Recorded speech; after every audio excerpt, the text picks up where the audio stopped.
ಸಂವಿಧಾನಾತ್ಮಕ ಸುಧಾರಣೆ ಕುರಿತ ಸಂಯುಕ್ತ ಸಮಿತಿಯ ಎದುರು ಪಡೆಯಲಾದ ಸಾಕ್ಷಿ ಡಾ ಬಿ. ಆರ್. ಅಂಬೇಡ್ಕರರು ವಿಚಾರಣೆ ಮಾಡಿದ ಸಾಕ್ಷಿಗಳು 1. Sir Patrick James Fagan K. C. I. E. S. I. S. R. A. S. Mr. E. B. Lavark, Mister Wilfred Herald Poobert, Mister Eustace Arthur Cecil Kimag, Mister Henry Robert Lyons Lote Newman ಮತ್ತು Mister Sale, European ಸರ್ಕಾರಿ ಸೇವಾ ವರ್ಗಗಳವರ, ಭಾರತೀಯ police ಸಂಘ ಮತ್ತು civil ಇಂಜಿನಿಯರರ ಸಂಘದ ಪರವಾಗಿ. ನಕ್ಷತ್ರ ಚಿಹ್ನೆ ಡಾ ಬಿ. ಆರ್. ಅಂಬೇಡ್ಕರ್. ಭಾರತದ ಸಾರ್ವಜನಿಕ ಸೇವೆಗಳ ಬಗ್ಗೆ ಭಾರತದ ಪತ್ರಿಕೆಗಳು ಮತ್ತು ಭಾರತದ ರಾಜಕಾರಣಿಗಳಿಂದ ಹೆಚ್ಚಿನ ವಿರೋಧವಿದೆ ಎಂದು ಈಗ ಸ್ವಲ್ಪ ಹೊತ್ತಿನ ಮುಂಚೆ ನೀವು ಹೇಳಿದಿರಲ್ಲವೇ? Sir P. ಜೆ. ಫ್ಯಾಗನ್. ಹೌದು. ಡಾ B. R. Ambedkar. Lee Commission ವರದಿಯ 132ನೇ ಪುಟದ 10ನೇ ಪ್ಯಾರಾದಲ್ಲಿ ಸೇರಿಸಲಾಗಿರುವ ಸರ್ ರೆಜಿನಾಲ್ಡ್ ಕ್ಯಾಡಕ್ರವರ ಸೂಚನಾ ಪತ್ರದ ಕೆಳಗಿನ ಕೆಲ ಪಂಕ್ತಿಗಳನ್ನು ನಿಮಗೆ ಓದಿ ಹೇಳುವೆ. ಅದರಲ್ಲಿ ಈ ಕೆಳಗಿನ ಪ್ಯಾರಾದತ್ತ ತಮ್ಮ ಗಮನ ಸೆಳೆಯ ಬಯಸುತ್ತೇನೆ. ನಮ್ಮೆದುರಿಗೆ ಸಾಕ್ಷ್ಯ ನೀಡಿದ ಅನೇಕರು ಹೊಸ ಶಾಸಕಾಂಗಗಳು ಆಗಿಂದಾಗ್ಗೆ ತೋರುತ್ತಿರುವ ವಿರೋಧವು ಅಖಿಲ ಭಾರತ ಸೇವೆಗಳನ್ನು ತಮ್ಮ ಮೇಲೆ ಹೊರಗಿನಿಂದ ಹೇರಲಾಗುತ್ತಿದೆ ಮತ್ತು ಇವುಗಳಿಗೆ ಹೊಸದಾಗಿ ಮಾಡುವ ನೇಮಕಾತಿಗಳಿಂದ ಈ ಪಟ್ಟಭದ್ರ ಹಿತಾಸಕ್ತಿಗಳನ್ನು ಅನಿರ್ದಿಷ್ಟವಾಗಿ ಮುಂದುವರಿಸಲು ಸಹಾಯಕವಾಗುತ್ತವೆ ಎಂಬ ಅಂಶದಿಂದ ಉಂಟಾಗಿದೆ ಎಂದು ನಂಬಿದ್ದಾರೆ. ಆದರೆ ಅವುಗಳ ಮೇಲಿನ ನಿಯಂತ್ರಣ ಸೆಕ್ರೆಟರಿ ಆಫ್ ಸ್ಟೇಟ್ ರವರಿಂದ ಭಾರತ ಸರ್ಕಾರಕ್ಕೆ ಅಥವಾ ವರ್ಗಾಯಿಸಲಾದ ವಿಷಯಗಳಲ್ಲಿ ಸ್ಥಳೀಯ ಸರ್ಕಾರಕ್ಕೆ ಸೇರಿದ್ದೇ ಆದರೆ ಎಲ್ಲಾ ವಿಧದ ಪಕ್ಷಪಾತ ಮತ್ತು ವಿರೋಧ ಇಲ್ಲದಾಗುವುದು. ನೀವು ಈ ಹೇಳಿಕೆಯನ್ನು ಒಪ್ಪಿಕೊಳ್ಳುವಿರಾ ಹೇಗೆ ಎಂದು ನಾನು ತಿಳಿಯಬಯಸುತ್ತೇನೆ. Sir P. ಜೆ. ಫ್ಯಾಗನ್. ಇಲ್ಲ, ಈ ಹೇಳಿಕೆಯನ್ನು ಒಪ್ಪಿಕೊಳ್ಳಲು ಸಾಕಷ್ಟು ಆಧಾರಗಳಿವೆ ಎಂದು ನನಗನ್ನಿಸುವುದಿಲ್ಲ. ಹಾಗಿದ್ದ ಪಕ್ಷದಲ್ಲಿ ಅದು ಒಳ್ಳೆಯದೇ. ಆದರೆ ಮನೋಭಾವನೆಯಲ್ಲಿ ಶೀಘ್ರ ಬದಲಾವಣೆಯುಂಟಾಗುವುದೆಂಬ ಈ ಹೇಳಿಕೆಯನ್ನು ಒಪ್ಪಿಕೊಳ್ಳಲು ಸಂಘ ಸಂಸ್ಥೆಗಳಿಗೆ ಸಾಕಷ್ಟು ಆಧಾರಗಳಿಲ್ಲ ಎಂದು ನನಗನ್ನಿಸುತ್ತದೆ. ನಕ್ಷತ್ರ ಚಿಹ್ನೆ ಮಿನಿಟ್ಸ್ ಆಫ್ ಡಾ ಬಾಬಾಸಾಹೇಬ್ ಅಂಬೇಡ್ಕರ್ ಅವರ ಸಮಗ್ರ ಬರೆಹಗಳು ಭಾಷಣಗಳು ಸಂಪುಟ -2. ಡಾ ಬಿ. ಆರ್. ಅಂಬೇಡ್ಕರ್. ನೀವು ಭಾರತದ ಶಾಸಕಾಂಗದ ನಿಯಂತ್ರಣದಿಂದ ಹೊರಗುಳಿಯ ಬಯಸುವ ಸಂಗತಿಯೇ ಮತ್ತು ಹೊಸ ಸರ್ಕಾರವೇ ನಿಮ್ಮ ವಿರುದ್ಧ ಸಾರ್ವಜನಿಕ ಅಭಿಪ್ರಾಯವನ್ನು ಉದ್ರೇಕಗೊಳಿಸುವುದೆಂದು ನಿಮಗನಿಸುವುದಿಲ್ಲವೇ? Mister W. ಎಚ್. ಮೊಬರ್ಟ್. ಮಾನ್ಯರೇ, ನಾವು ನಿಯಂತ್ರಣದಿಂದ ಹೊರಗೆ ಉಳಿಯಲು ಬಯಸುವುದಿಲ್ಲ. ನಾವು ಸದ್ಯದಲ್ಲಿರುವ ನಮ್ಮ ಸಂಚಿತ ಹಕ್ಕುಗಳು, ನಮ್ಮ ನಿವೃತ್ತಿ ವೇತನಗಳು ಮತ್ತು ನಮ್ಮ ಕುಟುಂಬ ವೇತನಗಳನ್ನು ಸುರಕ್ಷಿತಗೊಳಿಸಬೇಕೆಂದು ಮಾತ್ರ ಬಯಸುತ್ತೇವೆ. ನಾವು ನಿಯಂತ್ರಣಕ್ಕೆ ಎಳ್ಳಷ್ಟು ಹೊರತಾಗ ಬಯಸುವುದಿಲ್ಲ. ಡಾ ಬಿ. ಆರ್. ಅಂಬೇಡ್ಕರ್. ಉದಾಹರಣೆಗಾಗಿ, ಈ ಸಮ್ಮೇಳನದಲ್ಲಿ ಭಾರತೀಯ ನಾಗರಿಕ ಸೇವಾ ವರ್ಗಗಳವರ ನ್ಯಾಯಸಮ್ಮತ ಹಕ್ಕುಗಳು ಎಂದು ಮನ್ನಿಸಲಾದ ಎಲ್ಲ ಹಕ್ಕುಗಳನ್ನು ಭಾರತೀಯ ಶಾಸಕಾಂಗಗಳು ಸ್ಥಳೀಯ ಅಥವಾ ಕೇಂದ್ರ ಶಾಸಕಾಂಗಗಳು ಪಾಸು ಮಾಡುವ ಕಾಯ್ದೆಗಳ ಮುಖಾಂತರ ನಿಮಗೆ ಕೊಡಮಾಡುವ ಭರವಸೆ ನೀಡುತ್ತವೆ ಎಂದು ಭಾವಿಸೋಣ. ಅದರಿಂದ ನಿಮಗೆ ಸಾಕಷ್ಟು ರಕ್ಷಣೆ ದೊರೆತಂತಾಗುವುದೇ? Sir P. ಜೆ. ಫ್ಯಾಗನ್. ನಮಗೆ ಹಣಕಾಸಿನ ಪರಿಸ್ಥಿತಿಯ ಭಯವಿದೆ. ಡಾ ಬಿ. ಆರ್. ಅಂಬೇಡ್ಕರ್. ಅದು ಬೇರೆ ವಿಷಯ. ಭಾರತೀಯ ಶಾಸಕಾಂಗವು ನಿಮ್ಮ ಸೇವೆಯಿಂದಾಗಿ ಸಾಕಷ್ಟು ಹಣ ದೊರಕಿಸಿಕೊಳ್ಳಬಲ್ಲುದೇ ಎಂಬುದು ಬೇರೆ ವಿಷಯವಲ್ಲವೇ? Sir P. ಜೆ. ಫ್ಯಾಗನ್. ಖಂಡಿತವಾಗಿ. Dr B. ಆರ್. ಅಂಬೇಡ್ಕರ್. ಆದರೆ ನಿಮ್ಮ ಸೇವಾ ಕರಾರುಗಳ ವಿಷಯವಾಗಿ ನಾನು ಒತ್ತಾಯಿಸುವುದೇನೆಂದರೆ ಅವುಗಳನ್ನು ಭಾರತೀಯ ಶಾಸಕಾಂಗಗಳ ಕಾಯ್ದೆಗಳ secretary of state in council ಅವರು ಮಾಡುವ ನಿಯಮಗಳ ಮೂಲಕ ಪ್ರಕಾರ ಕ್ರಮಪಡಿಸಿದ್ದೇ ಆದರೆ ಅದರಿಂದ ನಿಮಗೆ ಸಾಕಷ್ಟು ರಕ್ಷಣೆ ದೊರೆಯುವುದೋ ಇಲ್ಲವೋ? Sir P. ಜೆ. ಫ್ಯಾಗನ್. ಇಲ್ಲ. Mister W. ಎಚ್. ಸೂಬರ್ಟ್. ಅಂತಹ ಕಾಯ್ದೆಗಳನ್ನು ಮುಂದೆ ಬರುವ ತೀವ್ರಗಾಮಿ ಸರ್ಕಾರಗಳು ರದ್ದುಪಡಿಸಬಹುದು. ಡಾ ಬಿ. ಆರ್. ಅಂಬೇಡ್ಕರ್. ಅಂತಹ ಕಾಯ್ದೆಗಳನ್ನು ಕೂಡಲೇ ರದ್ದುಪಡಿಸದಂತೆ ಕೆಲವು ನಿಬಂಧನೆಗಳನ್ನು ಹಾಕಿದರೆ? Sir P. ಜೆ. ಫ್ಯಾಗನ್. ಅದರಿಂದ ಸಾಕಷ್ಟು ರಕ್ಷಣೆ ಒದಗಲಾರದೆಂದು ಸಂಘವು ಭಾವಿಸುವುದಾಗಿ ನನಗನಿಸುತ್ತದೆ. ಡಾ ಬಿ. ಆರ್. ಅಂಬೇಡ್ಕರ್. ಭಾರತದಲ್ಲಿ ಪತ್ರಿಕೆಗಳು ಮತ್ತು ರಾಜಕಾರಣಿಗಳು ನಿಮ್ಮ ವಿರುದ್ಧವಿದ್ದಾರೆಂದು ನೀವು ದೊಡ್ಡದು ಮಾಡಿ ಹೇಳುತ್ತಿರುವ ಸಂಗತಿಯನ್ನೇ ನಾನು ಈಗ ಪ್ರಸ್ತಾಪಿಸ ಬಯಸುತ್ತೇನೆ. ಇದರಿಂದ ನೀವು ಶಾಸಕಾಂಗ ಮತ್ತು ಪತ್ರಿಕೆಗಳಲ್ಲಿ ವ್ಯಕ್ತವಾಗುವ ನ್ಯಾಯಸಮ್ಮತವಾದ ಸಾರ್ವಜನಿಕ ಅಭಿಪ್ರಾಯದ ವ್ಯಾಪ್ತಿಯಿಂದ ಮುಕ್ತರಾಗಿರಬೇಕೆಂಬ ಬಯಕೆಯಿಂದ ಈ ಸಂರಕ್ಷಣೆಗಳನ್ನು ಕೇಳುತ್ತಿದ್ದೇವೆಂದು ಅರ್ಥವಾಗುವುದಿಲ್ಲವೇ? ಭಾರತದಲ್ಲಿ ಸಂವಿಧಾನಾತ್ಮಕ ಸುಧಾರಣೆ. Sir P. ಜೆ. ಫ್ಯಾಗ್ನೆ. ಇಲ್ಲ, ಆ ಸಂರಕ್ಷಣೆಗಳ ಕಾರಣ ನಾವು ಸಾರ್ವಜನಿಕಾಭಿಪ್ರಾಯದ ವ್ಯಾಪ್ತಿಯಿಂದ ಖಂಡಿತವಾಗಿಯೂ ಹೊರಗುಳಿಯುವುದಿಲ್ಲ ಎಂದು ನಾನು ಹೇಳಬಯಸುತ್ತೇನೆ. ಆದ್ದರಿಂದ ನಾವು ಆರೋಗ್ಯಕರ ಸಾರ್ವಜನಿಕಾಭಿಪ್ರಾಯದ ವ್ಯಾಪ್ತಿಯಿಂದ ಹೊರಗುಳಿಯುತ್ತೇವೆಂದು ಖಂಡಿತವಾಗಿಯೂ ನನಗನಿಸುವುದಿಲ್ಲ. ಡಾ ಬಿ. ಆರ್. ಅಂಬೇಡ್ಕರ್. ನಾನು ಈ ಪ್ರಶ್ನೆಯನ್ನು ನಿಮಗೆ ಮನ ಹಾಕಬಯಸುತ್ತೇನೆ. ನೀವು ಭಾರತೀಯ ಮಂತ್ರಿಗಳ ಸಮ್ಮತಿಯಿಂದ ಭಾರತದ ಶಾಸಕಾಂಗದಿಂದ ಮಾಡಲಾದ ಕಾನೂನುಗಳ ನಿಯಂತ್ರಣಕ್ಕೊಳಪಟ್ಟಿದ್ದೇ ಆದರೆ ಪತ್ರಿಕೆಗಳು ಅಥವಾ ಸಾರ್ವಜನಿಕರು ನಿಮ್ಮನ್ನು ಟೀಕಿಸಿದಾಗ ನಿಮಗೆ ಹೊರಗುಳಿದಾಗ ದೊರೆಯುವುದಕ್ಕಿಂತ ಹೆಚ್ಚಿನ ರಕ್ಷಣೆ ಮಂತ್ರಿಗಳಿಂದಲೇ ದೊರೆಯುವುದೆಂದು ನಿಮಗನಿಸುವುದಿಲ್ಲವೇ? Sir P. ಜೆ. ಫ್ಯಾಗನ್. ಸಂಘವು ಈ ರೀತಿ ಯೋಚಿಸುವುದೆಂದು ನನಗನಿಸುವುದಿಲ್ಲ. ಡಾ ಬಿ. ಆರ್. ಅಂಬೇಡ್ಕರ್. ನೀವು ನೀಡಿದ ಹೇಳಿಕೆಯನ್ನು ಸಮರ್ಥಿಸಿಕೊಳ್ಳಲು ಸೈಮನ್ ಆಯೋಗದ ವರದಿಯಿಂದ ಕೆಲವು ಆಯ್ದ ಭಾಗಗಳನ್ನು ಈಗ ತಾನೇ ಓದಿದಿರಿ. ಸರ್ ಜಾನ್ ಸೈಮನ್ ರವರು ಕಾನೂನು ಮತ್ತು ಸುವ್ಯವಸ್ಥೆಯ ವಿಷಯವನ್ನು ಆರಕ್ಷಿತ ವಿಷಯವನ್ನಾಗಿ ಮುಂದುವರೆಸಿದ ಪಕ್ಷದಲ್ಲಿ ಅದು ಈ ಇಲಾಖೆಯಲ್ಲಿ ಕೆಲಸ ಮಾಡುವ ಸೇವಾ ವರ್ಗಗಳನ್ನು ತೀವ್ರ ಟೀಕೆಗೊಳಪಡಿಸುವುದೆಂಬ ನಿರ್ಣಯಕ್ಕೆ ಬ0 ಅವರು ತಮ್ಮ ಇಷ್ಟಕ್ಕೆ ವಿರುದ್ಧವಾಗಿ ಅದನ್ನು ವರ್ಗಾಯಿಸಲು ಶಿಫಾರಸು ಮಾಡಿದುದು ನಿಜವಲ್ಲವೇ? Sir P. ಜೆ. ಫ್ಯಾಗನ್. ಈ ವಿಷಯವನ್ನು ಕುರಿತು ನಾವು ಏನನ್ನೂ ಹೇಳಬಯಸುವುದಿಲ್ಲ. ಅದು ಅತ್ಯಂತ ಚರ್ಚಾಸ್ಪದ ವಿಷಯವಾಗಿದ್ದು ಅದರ ಮೇಲೆ ವಿಭಿನ್ನ ವಿಚಾರಗಳಿವೆ. ಸರ್ ಜಾನ್ ಸೈಮನ್ ರವರ ವಿಚಾರಗಳಿಗೆ ನಾನು ಜವಾಬ್ದಾರನಲ್ಲ. ಡಾ ಬಿ. ಆರ್. ಅಂಬೇಡ್ಕರ್. ಸೈಮನ್ ಆಯೋಗದ ವರದಿಯಲ್ಲಿ ಈ ವಿಚಾರ ವ್ಯಕ್ತವಾಗಿರುವುದಕ್ಕೆ ಇದೇ ಕಾರಣ ಎಂದು ನೀವು ಒಪ್ಪುತ್ತೀರಾ? Sir Austin ಚೇಂಬರ್ಲನ್. ಸಾಕ್ಷಿದಾರರು ಈ ಪ್ರಶ್ನೆಗೆ ಉತ್ತರ ನೀಡುವುದರಿಂದ ಈಗಾಗಲೇ ವಿನಾಯಿತಿ ಕೇಳಿದ್ದಾರೆ. ಡಾ ಬಿ. ಆರ್. ಅಂಬೇಡ್ಕರ್. ಅವರು ಉತ್ತರ ನೀಡಲಿಚ್ಛಿಸದಿದ್ದರೆ ನಾನು ಅವರನ್ನು ಆಗ್ರಹಪಡಿಸುವುದಿಲ್ಲ. Sir Austin ಚೇಂಬರ್ಲನ್. ಇಲ್ಲಿ ತಮ್ಮ ಸ್ಥಾನಮಾನ ಮತ್ತು ಬೇಡಿಕೆಗಳ ಬಗ್ಗೆ ಮಾತನಾಡಲು ಬಂದಿರುವ ಮತ್ತು ಭಾರತದಲ್ಲಿ ಸಾರ್ವತ್ರಿಕ ಸುಧಾರಣೆಗಳ ಮೇಲಿನ ಚರ್ಚೆಯಲ್ಲಿ ಭಾಗವಹಿಸುವ ಉದ್ದೇಶ ಹೊಂದಿರದ ನಾಗರಿಕ ಸೇವಾ ವರ್ಗಗಳ ಪ್ರತಿನಿಧಿಗಳಿಂದ ಉತ್ತರ ಪಡೆಯುವಂತಹ ಪ್ರಶ್ನೆ ಇದಲ್ಲ. ಡಾ ಬಿ. ಆರ್. ಅಂಬೇಡ್ಕರ್ ಕಾನೂನು ಮತ್ತು ಸುವ್ಯವಸ್ಥೆ ಇಲಾಖೆಯನ್ನು ವರ್ಗಾಯಿಸಲು ಸರ್ ಜಾನ್ ಸೈಮನ್ ರವರು ನೀಡಿದ ಕಾರಣ ಮತ್ತು ಉದ್ದೇಶವೆಂದರೆ ಈ ಇಲಾಖೆಯನ್ನು ಶಾಸಕಾಂಗ ಮತ್ತು ಮಂತ್ರಿಗಳ ನಿಯಂತ್ರಣದಿಂದ ಹೊರತುಪಡಿಸಿದರೆ ಅದನ್ನು ಪತ್ರಿಕೆಗಳು ಮತ್ತು ಸಾರ್ವಜನಿಕರ ಟೀಕೆಗೆ ಈಡುಮಾಡಿದಂತಾಗುತ್ತದೆ. 882 ಡಾ. ಬಾಬಾಸಾಹೇಬ್ ಅಂಬೇಡ್ಕರ್ ಅವರ ಸಮಗ್ರ ಬರೆಹಗಳು ಭಾಷಣಗಳು ಸಂಪುಟ -2 ವೈಕೌಂಟ್ ಬರ್ನ್ಹ್ಯಾಮ್ ಡಾ.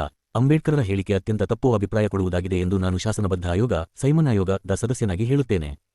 ಡಾ. ಬಿ. ಆರ್. ಅಂಬೇಡ್ಕರ್ ನಾನು ಅದನ್ನು ತಪ್ಪಾಗಿ ತಿಳಿದುಕೊಂಡಿರುವ ಸಾಧ್ಯತೆ ಇದೆ. 9 ಶ್ರೀಯುತ ಸಚ್ಚಿದಾನಂದ ಸಿನ್ಹಾ ಬ್ಯಾರಿಸ್ಟರ್ ಎಟ್ಲಾ ಎಮಿ ಸಿ ನಕ್ಷತ್ರ ಚಿಹ್ನೆ ಡಾ. ಬಿ. ಆರ್. ಅಂಬೇಡ್ಕರ್ ನಾನು ಮೊಟ್ಟಮೊದಲು ಗವರ್ನರರ ವಿಶೇಷ ಅಧಿಕಾರಗಳ ಬಗ್ಗೆ ಅದರಲ್ಲಿಯೂ ವಿಶೇಷವಾಗಿ ಶಾಂತಿ ಮತ್ತು ಸೌಹಾರ್ದತೆಗೆ ವಿಪತ್ತೊದಗುವುದನ್ನು ತಪ್ಪಿಸಲು ಕ್ರಮ ತೆಗೆದುಕೊಳ್ಳಲು ಅವರಿಗಿರುವ ಅಧಿಕಾರದ ಬಗ್ಗೆ ನಿಮಗೆ ಒಂದು ಪ್ರಶ್ನೆ ಕೇಳಬಯಸುತ್ತೇನೆ. ವರ್ಗಾಯಿಸಲಾದ ವಿಷಯಗಳ ಆಡಳಿತದಲ್ಲಿ ಇಂದಿನ ಪರಿಸ್ಥಿತಿಯತ್ತ ನಿಮ್ಮ ಗಮನ ಸೆಳೆಯಬಯಸುವೆ. ನಿಮ್ಮ ಹತ್ತಿರ ಭಾರತ ಸರ್ಕಾರ ಕಾಯ್ದೆಯ ಪ್ರತಿ ಇದೆಯೇ? ಶ್ರೀಯುತ ಸಚ್ಚಿದಾನಂದ ಸಿನ್ಹಾ ಹೌದು ಇದೆ. ಡಾ. ಬಿ. ಆರ್. ಅಂಬೇಡ್ಕರ್ ಭಾರತ ಸರ್ಕಾರ ಕಾಯ್ದೆಯ 52ನೇ ವಿಭಾಗವನ್ನು ಪರಾಮರ್ಶಿಸುವಿರಾ? ಶ್ರೀಯುತ ಸಚ್ಚಿದಾನಂದ ಸಿನ್ಹಾ ಆಗಲಿ. ಡಾ. ಬಿ. ಆರ್. ಅಂಬೇಡ್ಕರ್ ನಮಗೆ ಈಗಾಗಲೇ ಗೊತ್ತಿರುವ ಭಾರತ ಸರ್ಕಾರ ಕಾಯ್ದೆಯ 45ನೇ ವಿಭಾಗದಲ್ಲಿ ನೀಡಲಾಗಿರುವ ವರ್ಗಾಯಿಸಲಾದ ಮತ್ತು ಆರಕ್ಷಿತ ವಿಷಯಗಳ ವರ್ಗೀಕರಣದತ್ತ ನಿಮ್ಮ ಗಮನ ಸೆಳೆಯಬಯಸುವುದಿಲ್ಲ.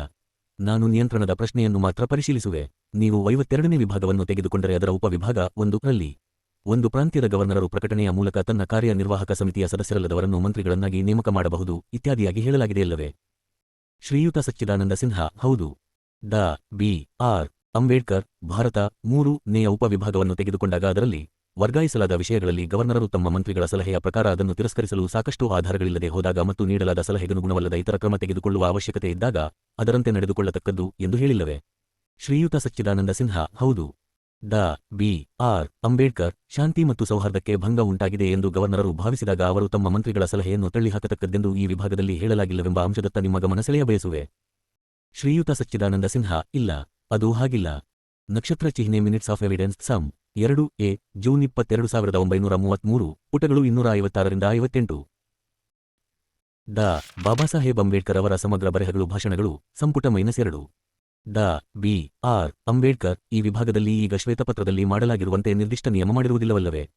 ಶ್ರೀಯುತ ಸಚ್ಚಿದಾನಂದ ಸಿನ್ಹಾ ಇಲ್ಲ, ಅದು ಹಾಗೆಯೇ ಇದೆ. ಡಾ. ಬಿ. ಆರ್. ಅಂಬೇಡ್ಕರ್ ಗವರ್ನರರಿಗೆ ನೀಡಲಾದ ಆಜ್ಞೆಗಳ ದಸ್ತಾವೇಜನ್ನು ಇನ್ಸ್ಟ್ರೂಮೆಂಟ್ ಆಫ್ ಇನ್ಸ್ಪೆಕ್ಷನ್ ಪರಾಮರ್ಶಿಸಿದರೆ ಅವರು ಯಾವ ವಿಷಯ ಅಥವಾ ಪ್ರಕರಣಗಳಲ್ಲಿ ಮಂತ್ರಿಗಳ ಸಲಹೆಯಂತೆ ನಡೆದುಕೊಳ್ಳಬಾರದೆಂಬುದನ್ನು ಅವರಿಗೆ ಹೇಳಲಾಗಿಲ್ಲವೇ? ಶ್ರೀಯುತ ಸಚ್ಚಿದಾನಂದ ಸಿನ್ಹಾ ಇಲ್ಲಿ ನನ್ನ ಹತ್ತಿರ ಅದರ ಪ್ರತಿ ಇಲ್ಲ. ಡಾ. ಬಿ. ಆರ್. ಅಂಬೇಡ್ಕರ್ ಅದು ನಿಮಗೆ ಈ ಪುಸ್ತಕದ 269ನೇ ಪುಟದಲ್ಲಿ ದೊರೆಯುತ್ತದೆ. ಶ್ರೀಯುತ ಸಚ್ಚಿದಾನಂದ ಸಿನ್ಹಾ ಹೌದು, ಅದು ನನಗೆ ಸಿಕ್ಕಿದೆ. ಡಾ. ಬಿ. ಆರ್. ಅಂಬೇಡ್ಕರ್ ಆಜ್ಞೆಗಳ ದಸ್ತಾವೇಜಿನ 270ನೇ ಪುಟದ ಕೊನೆಯ ಖಂಡದಲ್ಲಿ ಒಬ್ಬ ಮಂತ್ರಿಯ ಸಲಹೆಯನ್ನು ಪರಿಶೀಲಿಸುವಾಗ ಅವರ ಅಭಿಪ್ರಾಯವನ್ನು ಒಪ್ಪದೇ ಇರಲು ಸಾಕಷ್ಟು ಆಧಾರಗಳಿವೆ ಎಂದು ನಿರ್ಣಯಿಸುವಾಗ ಆ ಮಂತ್ರಿಯು ವಿಧಾನ ಪರಿಷತ್ತಿನೊಂದಿಗೆ ಮತ್ತು ಅದರಲ್ಲಿರುವ ಆ ಪ್ರಾಂತ್ಯದ ಪ್ರತಿನಿಧಿಗಳೊಂದಿಗೆ ಯಾವ ರೀತಿ ಸಂಬಂಧ ಹೊಂದಿರುವನೆಂಬ ಅಂಶವನ್ನು ಪರಿಗಣಿಸಬೇಕು ಎಂದು ಹೇಳಲಾಗಿದೆ. ಇದನ್ನೇ ಬೇರೆ ಮಾತುಗಳಲ್ಲಿ ಹೇಳಬೇಕೆಂದರೆ ಸದ್ಯದ ಪರಿಸ್ಥಿತಿಯಲ್ಲಿ ಗವರ್ನರರು ಮಂತ್ರಿಗಳ ಸಲಹೆಯನ್ನು ವರ್ಗಾಯಿಸಲಾದ ವಿಷಯಗಳಲ್ಲಿ ಮಾನ್ಯ ಮಾಡದೆ ಸಂಬಂಧಪಟ್ಟ ಮಂತ್ರಿ ಶಾಸಕಾಂಗದ ಅಥವಾ ಮತಕ್ಷೇತ್ರಗಳ ಬೆಂಬಲ ಹೊಂದಿಲ್ಲವೆಂಬ ನಿರ್ಣಯಕ್ಕೆ ಬಂದಾಗ ಮಾತ್ರ ಅದನ್ನು ತಳ್ಳಿಹಾಕಬಹುದಾಗಿದೆಯಲ್ಲವೇ? ಶ್ರೀಯುತ ಸಚ್ಚಿದಾನಂದ ಸಿನ್ಹಾ ಅದು ನಿಜ ಎಂದೇ ನನ್ನ ಭಾವನೆ. ಡಾ. ಬಿ. ಆರ್. ಅಂಬೇಡ್ಕರ್ ಸ್ಪಷ್ಟೀಕರಣದ ದೃಷ್ಟಿಯಿಂದ ನಾನು ಹೇಳಬಹುದಾದುದು ಇಷ್ಟೇ: ವರ್ಗಾಯಿಸಲಾದ ಇಲಾಖೆಗಳ ಆಡಳಿತದಲ್ಲಿ ಈಗಿರುವ ವ್ಯವಸ್ಥೆಯಂತೆ ಗವರ್ನರರಿಗೆ ಈಗ ಖಂಡದಲ್ಲಿ ಕೊಡಲಾಗಿರುವ ಅಧಿಕಾರಗಳ ಪ್ರಕಾರ ಅವರು ಶಾಂತಿ ಸೌಹಾರ್ದತೆಯನ್ನು ಕಾಪಾಡಿಕೊಂಡು ಬರಲು ನಿಷೇಧಾಧಿಕಾರ ಚಲಾಯಿಸುವಂತಿಲ್ಲ. ಶ್ರೀಯುತ ಸಚ್ಚಿದಾನಂದ ಸಿನ್ಹಾ ಹೌದು, ಅದು ನಿಜ. ಡಾ. ಬಿ. ಆರ್. ಅಂಬೇಡ್ಕರ್ ಇಂದು ಕಾನೂನು ಮತ್ತು ಸುವ್ಯವಸ್ಥೆ ಇಲಾಖೆ ಆರಕ್ಷಿತ ವಿಷಯವಾಗಿರುವ ಅಂಶವನ್ನು ಗಮನದಲ್ಲಿಟ್ಟುಕೊಂಡು ಅವರು ಈ ಇಲಾಖೆಯ ವ್ಯಾಪ್ತಿಯಲ್ಲಿ ತಮಗೆ ಬೇಕಾದ ಯಾವುದೇ ಕ್ರಮವನ್ನು ತೆಗೆದುಕೊಳ್ಳಬಹುದಾಗಿದೆಯಲ್ಲವೇ? ಶ್ರೀಯುತ ಸಚ್ಚಿದಾನಂದ ಸಿನ್ಹಾ ಹೌದು. ಡಾ. ಬಿ. ಆರ್. ಅಂಬೇಡ್ಕರ್ ಆದರೆ ಅವರು ಮಂತ್ರಿಗೆ ನೀವು ವರ್ಗಾಯಿಸಲಾದ ವಿಷಯಕ್ಕೆ ಸಂಬಂಧಪಟ್ಟವರಾದರೂ ನಾನು ನಿಮ್ಮ ಸಲಹೆಯನ್ನು ಒಪ್ಪಿಕೊಳ್ಳಲಾರೆ, ಏಕೆಂದರೆ ನೀವು ತೆಗೆದುಕೊಳ್ಳಲಿರುವ ಕ್ರಮ ಶಾಂತಿ ಮತ್ತು ಸೌಹಾರ್ದತೆಗೆ ವಿಪತ್ಕಾರಿಯಾಗಲಿದೆ ಎಂದು ಹೇಳಲು ಬರುವುದಿಲ್ಲವೇ? ಶ್ರೀಯುತ ಸಚ್ಚಿದಾನಂದ ಸಿನ್ಹಾ ಇಲ್ಲ. ಡಾ. ಬಿ. ಆರ್. ಅಂಬೇಡ್ಕರ್ ಆದ್ದರಿಂದ ತತ್ಪರಿಣಾಮವಾಗಿ ಇದು ಒಂದು ಪ್ರತಿಗಾಮಿ ನಿಬಂಧನೆ ಎನಿಸುವುದಿಲ್ಲವೇ? ಭಾರತದಲ್ಲಿ ಸಂವಿಧಾನಾತ್ಮಕ ಸುಧಾರಣೆ. ಶ್ರೀಯುತ ಸಚ್ಚಿದಾನಂದ ಸಿನ್ಹಾ ನಿಸ್ಸಂಶಯವಾಗಿ. ಡಾ. ಬಿ. ಆರ್. ಅಂಬೇಡ್ಕರ್ ಇಂದು ಮಂತ್ರಿ ತನ್ನ ಇಲಾಖೆಯಲ್ಲಿ ತಾನು ಬಯಸಿದ ಯಾವುದೇ ಕ್ರಮ ತೆಗೆದುಕೊಳ್ಳಬಹುದು. ಶ್ವೇತಪತ್ರದ ಹೊಸ ಯೋಜನೆಯ ಪ್ರಕಾರ ಈ ಶ್ವೇತಪತ್ರ ಅಂಗೀಕೃತವಾಗುವುದೆಂದು ಭಾವಿಸಿದರೆ ಪ್ರತಿಯೊಂದು ಇಲಾಖೆಯೂ ವರ್ಗಾಯಿತ ಇಲಾಖೆಯಾಗುವುದು. ಶಾಂತಿ ಮತ್ತು ಸೌಹಾರ್ದ ಕಾಪಾಡಲು ಗವರ್ನರರಿಗೆ ನೀಡಲಾಗಿರುವ ವಿಶೇಷ ಅಧಿಕಾರದಿಂದ ಲಭ್ಯವಿರುವ ನಿಷೇಧಾಧಿಕಾರ ಕಾನೂನು ಮತ್ತು ಸುವ್ಯವಸ್ಥೆಯ ಇಲಾಖೆಗೆ ಮಾತ್ರ ಸೀಮಿತವಾಗದೆ ಎಲ್ಲ ಇಲಾಖೆಗಳಿಗೆ ಪಸರಿಸುವುದಿಲ್ಲವೇ? ಶ್ರೀಯುತ ಸಚ್ಚಿದಾನಂದ ಸಿನ್ಹಾ ಹೌದು. ಡಾ. ಬಿ. ಆರ್. ಅಂಬೇಡ್ಕರ್ ಎಲ್ಲಾ ಇಲಾಖೆಗಳು ವರ್ಗಾಯಿತ ಇಲಾಖೆಗಳಾಗಿದ್ದರೂ ಇದರಿಂದ ಪ್ರತಿಯೊಂದು ಇಲಾಖೆಯಲ್ಲಿ ಜವಾಬ್ದಾರಿ ಎಷ್ಟರ ಮಟ್ಟಿಗೆ ಕುಂಠಿತವಾಗುತ್ತದೆಯಲ್ಲವೇ? ಶ್ರೀಯುತ ಸಚ್ಚಿದಾನಂದ ಸಿನ್ಹಾ ಹೌದು, ಹಾಗಾಗುತ್ತದೆ. ಡಾ. ಬಿ. ಆರ್. ಅಂಬೇಡ್ಕರ್ ಈಗ ನಾನು ಸೇವಾ ವರ್ಗಗಳ ಪ್ರಶ್ನೆಯನ್ನು ತೆಗೆದುಕೊಳ್ಳುವೆ. ಅವುಗಳ ತಪಶೀಲು 7ನೇ ಪರಿಶಿಷ್ಟದಲ್ಲಿ ದೊರೆಯುತ್ತದೆ.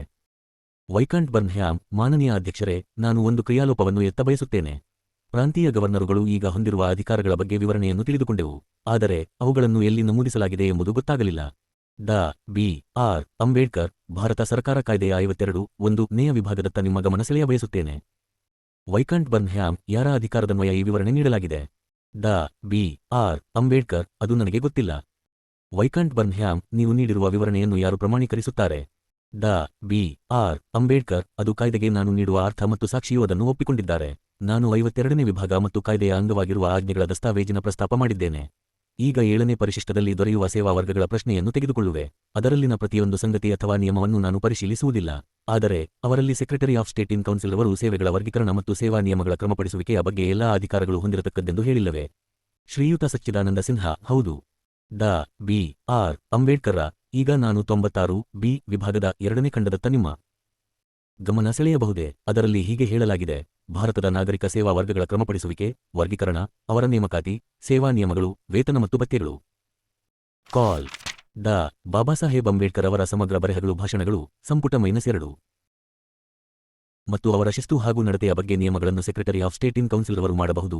ಅದು ಅಲ್ಲದೆ ಆ ನಿಯಮಗಳಲ್ಲಿ ನಿಗದಿಗೊಳಿಸಲಾದ ವಿಷಯಗಳು ಮತ್ತು ವ್ಯಾಪ್ತಿಯೊಳಗೆ ನಿಯಮ ನಿರೂಪಣೆಯ ಅಧಿಕಾರವನ್ನು ಗವರ್ನರ್ ಜನರಲ್ ಇನ್ ಕೌನ್ಸಿಲ್ ಅಥವಾ ಸ್ಥಳೀಯ ಸರ್ಕಾರಗಳಿಗೆ ನಿಯೋಜಿಸಬಹುದು ಅಥವಾ ಭಾರತೀಯ ಶಾಸಕಾಂಗಕ್ಕೆ ಅಥವಾ ಸ್ಥಳೀಯ ಶಾಸಕಾಂಗಗಳಿಗೆ ಸಾರ್ವಜನಿಕ ಸೇವೆಗಳನ್ನು ಕ್ರಮಪಡಿಸುವುದಕ್ಕಾಗಿ ಕಾನೂನು ಮಾಡುವ ಅಧಿಕಾರ ನೀಡಬಹುದು ಎಂದು ಹೇಳಲಾಗಿದೆ. ಶ್ರೀಯುತ ಸಚ್ಚಿದಾನಂದ ಸಿನ್ಹಾ ಹೌದು. ಡಾ. ಬಿ. ಆರ್. ಅಂಬೇಡ್ಕರ್ ಆದ್ದರಿಂದ ಸಂಬಳ ಸಾರಿಗೆ ಮತ್ತು ಸೇವಾ ನಿಯಮಗಳನ್ನು ಕುರಿತು ಶಾಸನ ಮಾಡುವ ಅಧಿಕಾರವನ್ನು ಗವರ್ನರ್ ಜನರಲ್ ಅಥವಾ ಭಾರತದ ಶಾಸಕಾಂಗಗಳಿಗೆ ನೀಡುವುದು ಭಾರತ ಸರ್ಕಾರ ಕಾಯ್ದೆಯ ಉದ್ದೇಶವಾಗಿತ್ತಲ್ಲವೇ? ಶ್ರೀಯುತ ಸಚ್ಚಿದಾನಂದ ಸಿನ್ಹಾ ಅಥವಾ ಸ್ಥಳೀಯ ಸರ್ಕಾರಗಳಿಗೆ. ಡಾ. ಬಿ.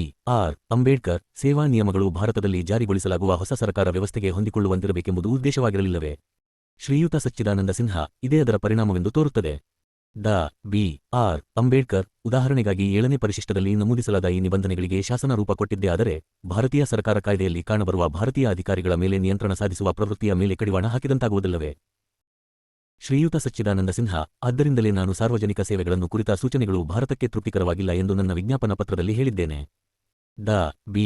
ಆರ್. ಅಂಬೇಡ್ಕರ್ರ ಈಗ secretary of state in council ರವರು ಚಲಾಯಿಸುತ್ತಿರುವ ಈ ಅಧಿಕಾರಗಳನ್ನು ಸೂಕ್ತ ಕರಾರುಗಳೊಂದಿಗೆ ಭಾರತದ ಶಾಸಕಾಂಗಕ್ಕೆ ನಿಯೋಜಿಸಬೇಕಾದುದು ಅವಶ್ಯ ಮತ್ತು ಭಾರತ ಸರ್ಕಾರ ಕಾಯ್ದೆಯಲ್ಲಿಯೇ ಇದಕ್ಕೆ ಅವಕಾಶ ಮಾಡಲಾಗಿದೆ.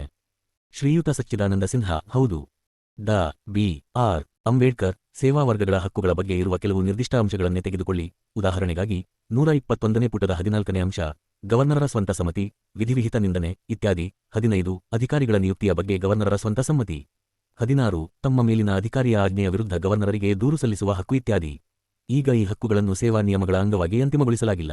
ಅವು ಇನ್ನೂ ವಿಕಾಸದ ಹಂತದಲ್ಲಿವೆ. ಇವುಗಳಿಗೆ ಮಂತ್ರಿಯ ಪ್ರತಿಕ್ರಿಯೆ ಏನಾಗಿರಬಹುದೆಂಬುದರ ಬಗ್ಗೆ ಯಾರಿಗೂ ತಿಳಿದಿಲ್ಲವಾದ್ದರಿಂದ ಇವುಗಳನ್ನು ವಿಧಿಸಲಾಗಿತ್ತಲ್ಲವೇ? ಶ್ರೀಯುತ ಸಚ್ಚಿದಾನಂದ ಸಿನ್ಹಾ ಡಾ. ಅಂಬೇಡ್ಕರ್ರವರೇ ನಿಮ್ಮ ಪ್ರಶ್ನೆಯಾದರೂ ಏನು? ಡಾ. ಬಿ. ಆರ್. ಅಂಬೇಡ್ಕರ್ ನನ್ನ ಪ್ರಶ್ನೆ ಏನೆಂದರೆ ಈಗ ವಿಧಿಸಲಾಗಿರುವ ಕೆಲವು ಸೇವಾ ಭಾರತದಲ್ಲಿ ಸಂವಿಧಾನಾತ್ಮಕ ಸುಧಾರಣೆ ಕರಾರುಗಳನ್ನು ಕುರಿತು ನಾನು ಈಗಾಗಲೇ ತಮ್ಮ ಗಮನ ಸೆಳೆದಿರುವಂತೆ ಅವುಗಳನ್ನು ಜನತಾಪ್ರತಿನಿಧಿಯಾಗಿರುವ ಮಂತ್ರಿ ಮತ್ತು ನಾಗರಿಕ ಸೇವಾ ವರ್ಗಗಳ ನಡುವಣ ಈ ಪ್ರಯೋಗದ ನಿರ್ದಿಷ್ಟ ಅಂತಿಮ ಪರಿಣಾಮವೇನಾಗುವುದು ಎಂಬುದನ್ನು ತಿಳಿದುಕೊಳ್ಳಲು ವಿಧಿಸಲಾಗಿತ್ತಲ್ಲವೇ? ಶ್ರೀಯುತ ಸಚ್ಚಿದಾನಂದ ಸಿನ್ಹಾ ಹೌದು. ಡಾ. ಬಿ. ಆರ್. ಅಂಬೇಡ್ಕರ್ ಅವುಗಳೇ ಅಂತಿಮವೆಂದು ಪರಿಗಣಿಸುವ ಉದ್ದೇಶ ಇರಲಿಲ್ಲವಲ್ಲವೇ? ಶ್ರೀಯುತ ಸಚ್ಚಿದಾನಂದ ಸಿನ್ಹಾ ಇಲ್ಲ, ನಾನು ಹಾಗೆ ಭಾವಿಸುವುದಿಲ್ಲ. ಡಾ. ಬಿ. ಆರ್. ಅಂಬೇಡ್ಕರ್ ಅವುಗಳನ್ನು ಈಗಿರುವ ರೀತಿಯಲ್ಲಿ ವಿಧಿಸಿದ್ದೇ ಆದರೆ ನಾಗರಿಕ ಸೇವೆಗಳ ಕರಾರುಗಳನ್ನು ಭಾರತದ ಜವಾಬ್ದಾರಿ ಸರ್ಕಾರ ವ್ಯವಸ್ಥೆಯೊಡನೆ ಹೊಂದಾಣಿಕೆ ಮಾಡುವ ಪ್ರಕ್ರಿಯೆಗೆ ಅಡ್ಡಿಯುಂಟಾದಂತಾಗುವುದಿಲ್ಲವೇ? ಶ್ರೀಯುತ ಸಚ್ಚಿದಾನಂದ ಸಿನ್ಹಾ ಹೌದು. ಡಾ. ಬಿ. ಆರ್. ಅಂಬೇಡ್ಕರ್ರ ಕೇಂದ್ರದ ಜವಾಬ್ದಾರಿಯ ಬಗ್ಗೆ ನಾನು ನಿಮಗೆ ಒಂದೇ ಒಂದು ಪ್ರಶ್ನೆ ಕೇಳಬಯಸುತ್ತೇನೆ. ಸರ್ ಹೆನ್ರಿ ಗಿನ್ನೆಯವರ ಪ್ರಶ್ನೆಯೊಂದಕ್ಕೆ ಉತ್ತರ ಕೊಡುತ್ತಾ ಸಂಯುಕ್ತ ರಾಜ್ಯದ ಉದ್ಘಾಟನೆಗೆ ಒಂದು ದಿನಾಂಕವನ್ನು ಗೊತ್ತುಪಡಿಸಲು ನೀವು ಕಾತರರಾಗಿರುವಿರಾಗಿ ಹೇಳಿದಿರಲ್ಲವೇ? ಶ್ರೀಯುತ ಸಚ್ಚಿದಾನಂದ ಸಿನ್ಹಾ ಹೌದು. ಡಾ. ಬಿ. ಆರ್. ಅಂಬೇಡ್ಕರ್ ಇನ್ನೊಂದು ಕಡೆ ನಿಮಗೆ ಗೊತ್ತಿರುವಂತೆ ನಿರ್ದಿಷ್ಟ ದಿನಾಂಕವನ್ನು ಗೊತ್ತುಪಡಿಸುವುದು ಅಸಾಧ್ಯ ಎಂದು ಒತ್ತಾಯಪೂರ್ವಕವಾಗಿ ಹೇಳಲಾಗಿದೆ. ಏಕೆಂದರೆ ಅನಿಶ್ಚಿತತೆಯ ಅನೇಕ ಅಂಶಗಳಿವೆ. ಅವಾವುದೆಂದರೆ ನಿಗದಿಪಡಿಸಿದ ಅವಧಿಯೊಳಗೆ ಸಂಸ್ಥಾನಗಳ ಅರಸರು ಸಂಯುಕ್ತ ರಾಜ್ಯದಲ್ಲಿ ಸೇರಲಿಕ್ಕಿಲ್ಲ ಮತ್ತು ನಿಮಗೂ ಗೊತ್ತಿರುವಂತೆ ಅದನ್ನು ತಪ್ಪಿಸಲು ಶ್ವೇತಪತ್ರದಲ್ಲಿ ಕೆಲವು ಮಧ್ಯಂತರ ನಿಯಮಗಳನ್ನು ವಿಧಿಸಲಾಗಿದೆ. ಈಗ ನಾನು ಈ ವಿಷಯದ ಮೇಲೆ ನಿಮ್ಮ ಅಭಿಪ್ರಾಯ ತಿಳಿದುಕೊಳ್ಳಲು ಕಾತರತೆಯಿಂದ ಸೂಚಿಸಬಯಸುವುದೇನೆಂದರೆ ಅಗತ್ಯವಾದ ಸಂಖ್ಯೆಯಷ್ಟು ಸಂಸ್ಥಾನಗಳ ಅರಸರುಗಳು ಪ್ರವೇಶ ಪಡೆಯುವವರೆಗೂ ಸಂಯುಕ್ತ ರಾಜ್ಯವು ತ್ರಿಶಂಕು ಸ್ಥಿತಿಯಲ್ಲಿರಬಾರದೆಂಬ ದೃಷ್ಟಿಯಿಂದ ಕೇಂದ್ರ ಶಾಸಕಾಂಗದಲ್ಲಿ ಭಾಗಶಃ ನಾಮಕರಣಗೊಂಡ ಅಧಿಕಾರಿಗಳು ಮತ್ತು ಭಾಗಶಃ ಅಧಿಕಾರರೇತರರಿಂದ ಕೂಡಿದ ಸಂಯುಕ್ತ ರಾಜ್ಯವನ್ನು ಕೂಡಲೇ ಆರಂಭಿಸುವ ವ್ಯವಸ್ಥೆಗೆ ನಿಮ್ಮದೇನಾದರೂ ಅಭ್ಯಂತರವಿದೆಯೇ? ಶ್ರೀಯುತ ಸಚ್ಚಿದಾನಂದ ಸಿನ್ಹಾ ನಾನು ಈ ಕ್ಷಣವೇ ನನ್ನ ಅಭಿಪ್ರಾಯ ವ್ಯಕ್ತಪಡಿಸಲಾರೆ. ಆದರೆ ಈ ಸೂಚನೆಯನ್ನು ಪರಿಶೀಲಿಸಬಹುದು. ಇದು ಪರಿಶೀಲಿಸಲು ಯೋಗ್ಯವಾದ ವಿಷಯ. ಡಾ. ಬಿ. ಆರ್. ಅಂಬೇಡ್ಕರ್ ನಾನು ಈ ಅಂಶದ ಬಗ್ಗೆ ಸ್ಪಷ್ಟೀಕರಣ ಬಯಸುತ್ತೇನೆ.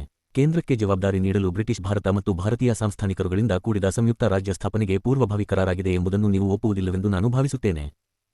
ಶ್ರೀಯುತ ಸಚ್ಚಿದಾನಂದ ಸಿನ್ಹಾ, ನಾನು ಯಾವುದೇ ಅಭಿಪ್ರಾಯ ವ್ಯಕ್ತಪಡಿಸಬಯಸುವುದಿಲ್ಲ, ಏಕೆಂದರೆ ಶ್ವೇತಪತ್ರದಲ್ಲಿ ಸೂಚಿಸಲಾಗಿರುವ ರೂಪರೇಷೆಗಳನ್ನು ದುಂಡು ಮೇಜಿನ ಪರಿಷತ್ತಿನಲ್ಲಿ ಡಾ ಬಾಬಾಸಾಹೇಬ್ ಅಂಬೇಡ್ಕರ್ ಅವರ ಸಮಗ್ರ ಬರೆಹಗಳು ಭಾಷಣಗಳು ಸಂಪುಟ -2 ಒಪ್ಪಿಕೊಳ್ಳಲಾಗಿತ್ತೆಂದು ನಾನು ತಿಳಿದಿದ್ದೇನೆ.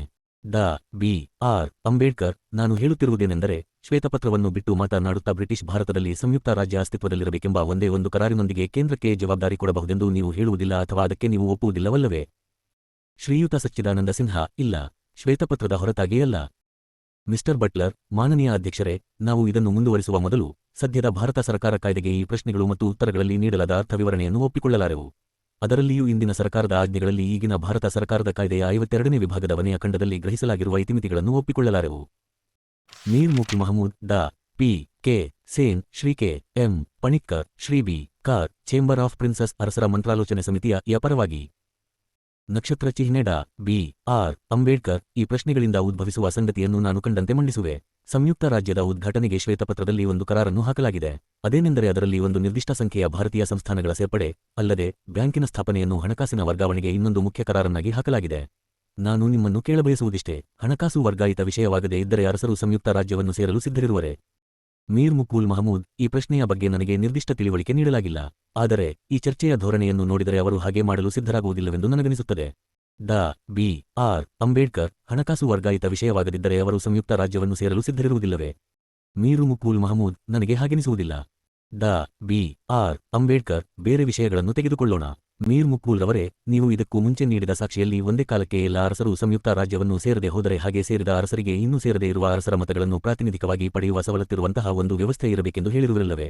ನಾನು ನಿಮ್ಮ ಅಭಿಪ್ರಾಯವನ್ನು ಸರಿಯಾಗಿ ಮಂಡಿಸಿದ್ದೇನಲ್ಲವೇ? ಮೀರ್ ಮುಕುಲ್ ಮಹಮೂದ್, ಅದು ಪರಿಸ್ಥಿತಿಯ ಒಂದು ಅಂಶವಾಗಿದೆ. ಡಾ ಬಿ.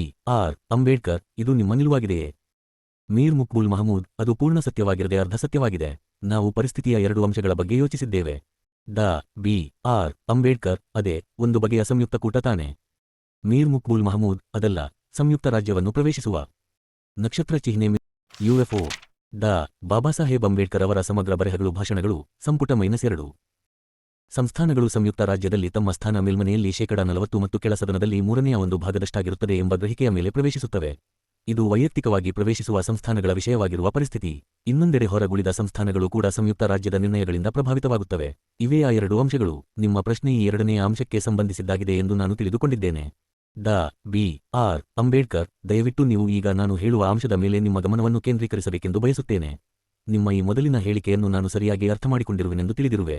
ಅದೇನೆಂದರೆ, ಆರಂಭದಲ್ಲಿ ಎಲ್ಲಾ ಸಂಸ್ಥಾನಗಳು ಒಟ್ಟಿಗೆ ಸಂಯುಕ್ತ ರಾಜ್ಯವನ್ನು ಪ್ರವೇಶಿಸದೆ, ಕೆಲವೇ ಸಂಸ್ಥಾನಗಳು ಪ್ರವೇಶಿಸಿ ಇತರರು ಹೊರಗುಳಿದ ಪಕ್ಷದಲ್ಲಿ ಸಂಯುಕ್ತ ರಾಜ್ಯವನ್ನು ಪ್ರವೇಶಿಸಿದ ಸಂಸ್ಥಾನಗಳು ಹೊರಗುಳಿದವರ ಪರವಾಗಿ ಮತ ಚಲಾಯಿಸುವಂತಹ ವ್ಯವಸ್ಥೆ ಇರಬೇಕೆಂದು ಅಥವಾ ಒಂದು ವಿಧದ ಹೆಚ್ಚಿನ ಪ್ರಾಶಸ್ತ್ರವನ್ನು ಅವರು ಬೇಡಬೇಕೆಂದು ನೀವು ಬಯಸುತ್ತಿರಲ್ಲವೇ? ಮೀ ಮುಕ್ಬುಲ್ ಮಹಮೂದ್, ಹೌದು. ಡಾ ಬಿ.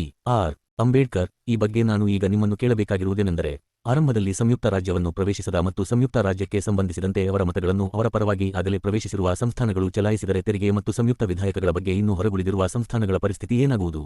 ಸಂಯುಕ್ತ ರಾಜ್ಯದ ವಿಧಾಯಕಗಳು ಪ್ರವೇಶಿಸದೇ ಇರುವ ಹಾಗೂ ಅವರ ಮತಗಳನ್ನು ಇತರರು ಚಲಾಯಿಸುವ ಸಂಸ್ಥಾನಗಳಿಗೂ ಅನ್ವಯವಾಗುತ್ತವೆಯೋ? ಮೀರ್ ಮುಕಿಬುಲ್ ಮಹಮೂದ್, ಅದು ಬಹುಮಟ್ಟಿಗೆ ಈಗಿರುವಂತೆಯೇ ಇರುವುದು. ಡಾ ಬಿ. ಆರ್. ಅಂಬೇಡ್ಕರ್, ಇಲ್ಲ, ನಾನು ಹೇಳುತ್ತಿರುವುದೇನೆಂದರೆ ಸಂಯುಕ್ತ ರಾಜ್ಯವನ್ನು ಪ್ರವೇಶಿಸದೇ ಇರುವ, ಆದರೆ ಯಾರ ಮತಗಳನ್ನು ಚಲಾಯಿಸಲಾಗಿದೆಯೋ ಅಂತಹ ಸಂಸ್ಥಾನಗಳಲ್ಲಿ ಸಂಯುಕ್ತ ರಾಜ್ಯದ ವಿಧೇಯಕಗಳು ಚಾಲ್ತಿಯಲ್ಲಿರುವುವೆ. ಮೀರ್ ಮುಕುಲ್ ಮಹಮೂದ್, ಹಾಗಿದ್ದಾಗ್ಯೂ ತೆರಿಗೆಗೆ ಸಂಬಂಧವಾದ ಕೆಲವು ವಿಷಯಗಳಲ್ಲಿ ಮಾತ್ರ ಅದು ಅನ್ವಯವಾಗುತ್ತದೆ. ಇತರ ವಿಷಯಗಳಲ್ಲಿ ಸಂಧಾನದ ಮೂಲಕ ಅವುಗಳನ್ನು ಅನ್ವಯ ಮಾಡಬಹುದು. ಡಾ ಬಿ. ಆರ್. ಅಂಬೇಡ್ಕರ್, ಅಂತಹ ಸಂಸ್ಥಾನಗಳನ್ನು ಪ್ರವೇಶಿಸದೇ ಇರುವ ಸಂಯುಕ್ತ ರಾಜ್ಯದ ಸದಸ್ಯ ಸಂಸ್ಥಾನಗಳೆಂದು ಪರಿಗಣಿಸಲಾಗುವುದೇ? ಮೀರ್ ಮುಕುಲ್ ಮಹಮೂದ್, ಇಲ್ಲ. ಡಾ ಬಿ. ಆರ್. ಅಂಬೇಡ್ಕರ್, ಅವುಗಳನ್ನು ಹಾಗೆ ಪರಿಗಣಿಸಲಾಗುವುದಿಲ್ಲವೇ? ಮೀ ಮುಕ್ಬುಲ್ ಮಹಮ್ಮದ್, ಇಲ್ಲ. ಡಾ ಬಿ. ಆರ್. ಅಂಬೇಡ್ಕರ್, ಆದಾಗ್ಯೂ ಅವರ ಮತಗಳನ್ನು ಉಪಯೋಗಿಸಲಾಗುವುದೇ? ಭಾರತದಲ್ಲಿ ಸಂವಿಧಾನಾತ್ಮಕ ಸುಧಾರಣೆ. ಮೀರ್ ಮುಕಿಬುಲ್ ಮಹಮೂದ್, ಪ್ರಕಾರ ಸೆನೆಟ್ನಲ್ಲಿ ಎಡ್ವರ್ಡ್ ಐಲೆಂಡ್ ಏಕಗಳು ಚಲಾಯಿಸುವ ರೀತಿಯಲ್ಲಿ ಪ್ರವೇಶಾಂಗಗಳಾಗಿರುತ್ತವೆ. ಯುಎಫ್ಒ. ಹೌದು, ಕೆನಡಾದ ಸಂವಿಧಾನದ 147ನೇ ಅನುಚ್ಛೇದದ ಮತಗಳನ್ನು ನೋವಾಸ್ಕೋಶಿಯಾ ಮತ್ತು ನ್ಯೂಟ್ರನ್ ಪಡೆಯದೇ ಇರುವ ಸಂಸ್ಥಾನಗಳು ಸಂಯುಕ್ತ ರಾಜ್ಯದ. ಡಾ ಬಿ. ಆರ್. ಅಂಬೇಡ್ಕರ್ರ, ಈಗ ನಾನು ರಾಷ್ಟ್ರೀಯತೆಯ ಬಗ್ಗೆ ಕೆಲವು ಪ್ರಶ್ನೆಗಳನ್ನು ಕೇಳಬಯಸುತ್ತೇನೆ. ನಿಮ್ಮಲ್ಲಿ ಯಾವ ಮಹನೀಯರು ಈ ಪ್ರಶ್ನೆಯನ್ನು ಪರಿಶೀಲಿಸುವಿರೋ ಅದು ನನಗೆ ತಿಳಿಯದು. ಬ್ರಿಟಿಷ್ ಭಾರತದೊಂದಿಗಿನ ಕಾನೂನಿನ ಸಂಬಂಧದಲ್ಲಿ ಭಾರತೀಯ ಸಂಸ್ಥಾನಗಳ ಪ್ರಜೆಗಳು ಪರಕೀಯರು ಎಂಬ ಅಂಶ ಸಾಮಾನ್ಯ ಸಂಗತಿಯಾಗಿದೆಯಲ್ಲವೇ? ಸರ್ ಹರಿಸಿಂಗ್ ಗೌರ್, ಅವರು ಬ್ರಿಟಿಷ್ ಪ್ರಜೆಗಳಾಗಿಲ್ಲವೇ? ಮೀರ್ ಮುಕ್ಬುಲ್ ಮಹಮೂದ್, ಅವರು ಬ್ರಿಟಿಷ್ ಪ್ರಜೆಗಳಲ್ಲ. ಡಾ ಬಿ. ಆರ್. ಅಂಬೇಡ್ಕರ್, ಅವರು ಬ್ರಿಟಿಷ್ ಭಾರತದಲ್ಲಿ ವಿದೇಶಿಯರ ಕಾಯ್ದೆ, ಫಾರಿನ್ ಆಕ್ಟ್ಸ್ ಎಂದು ಕರೆಯಲಾಗುವ ಕಾಯ್ದೆಯಡಿಯಲ್ಲಿ ಬರುತ್ತಾರೆ ಅಲ್ಲವೇ?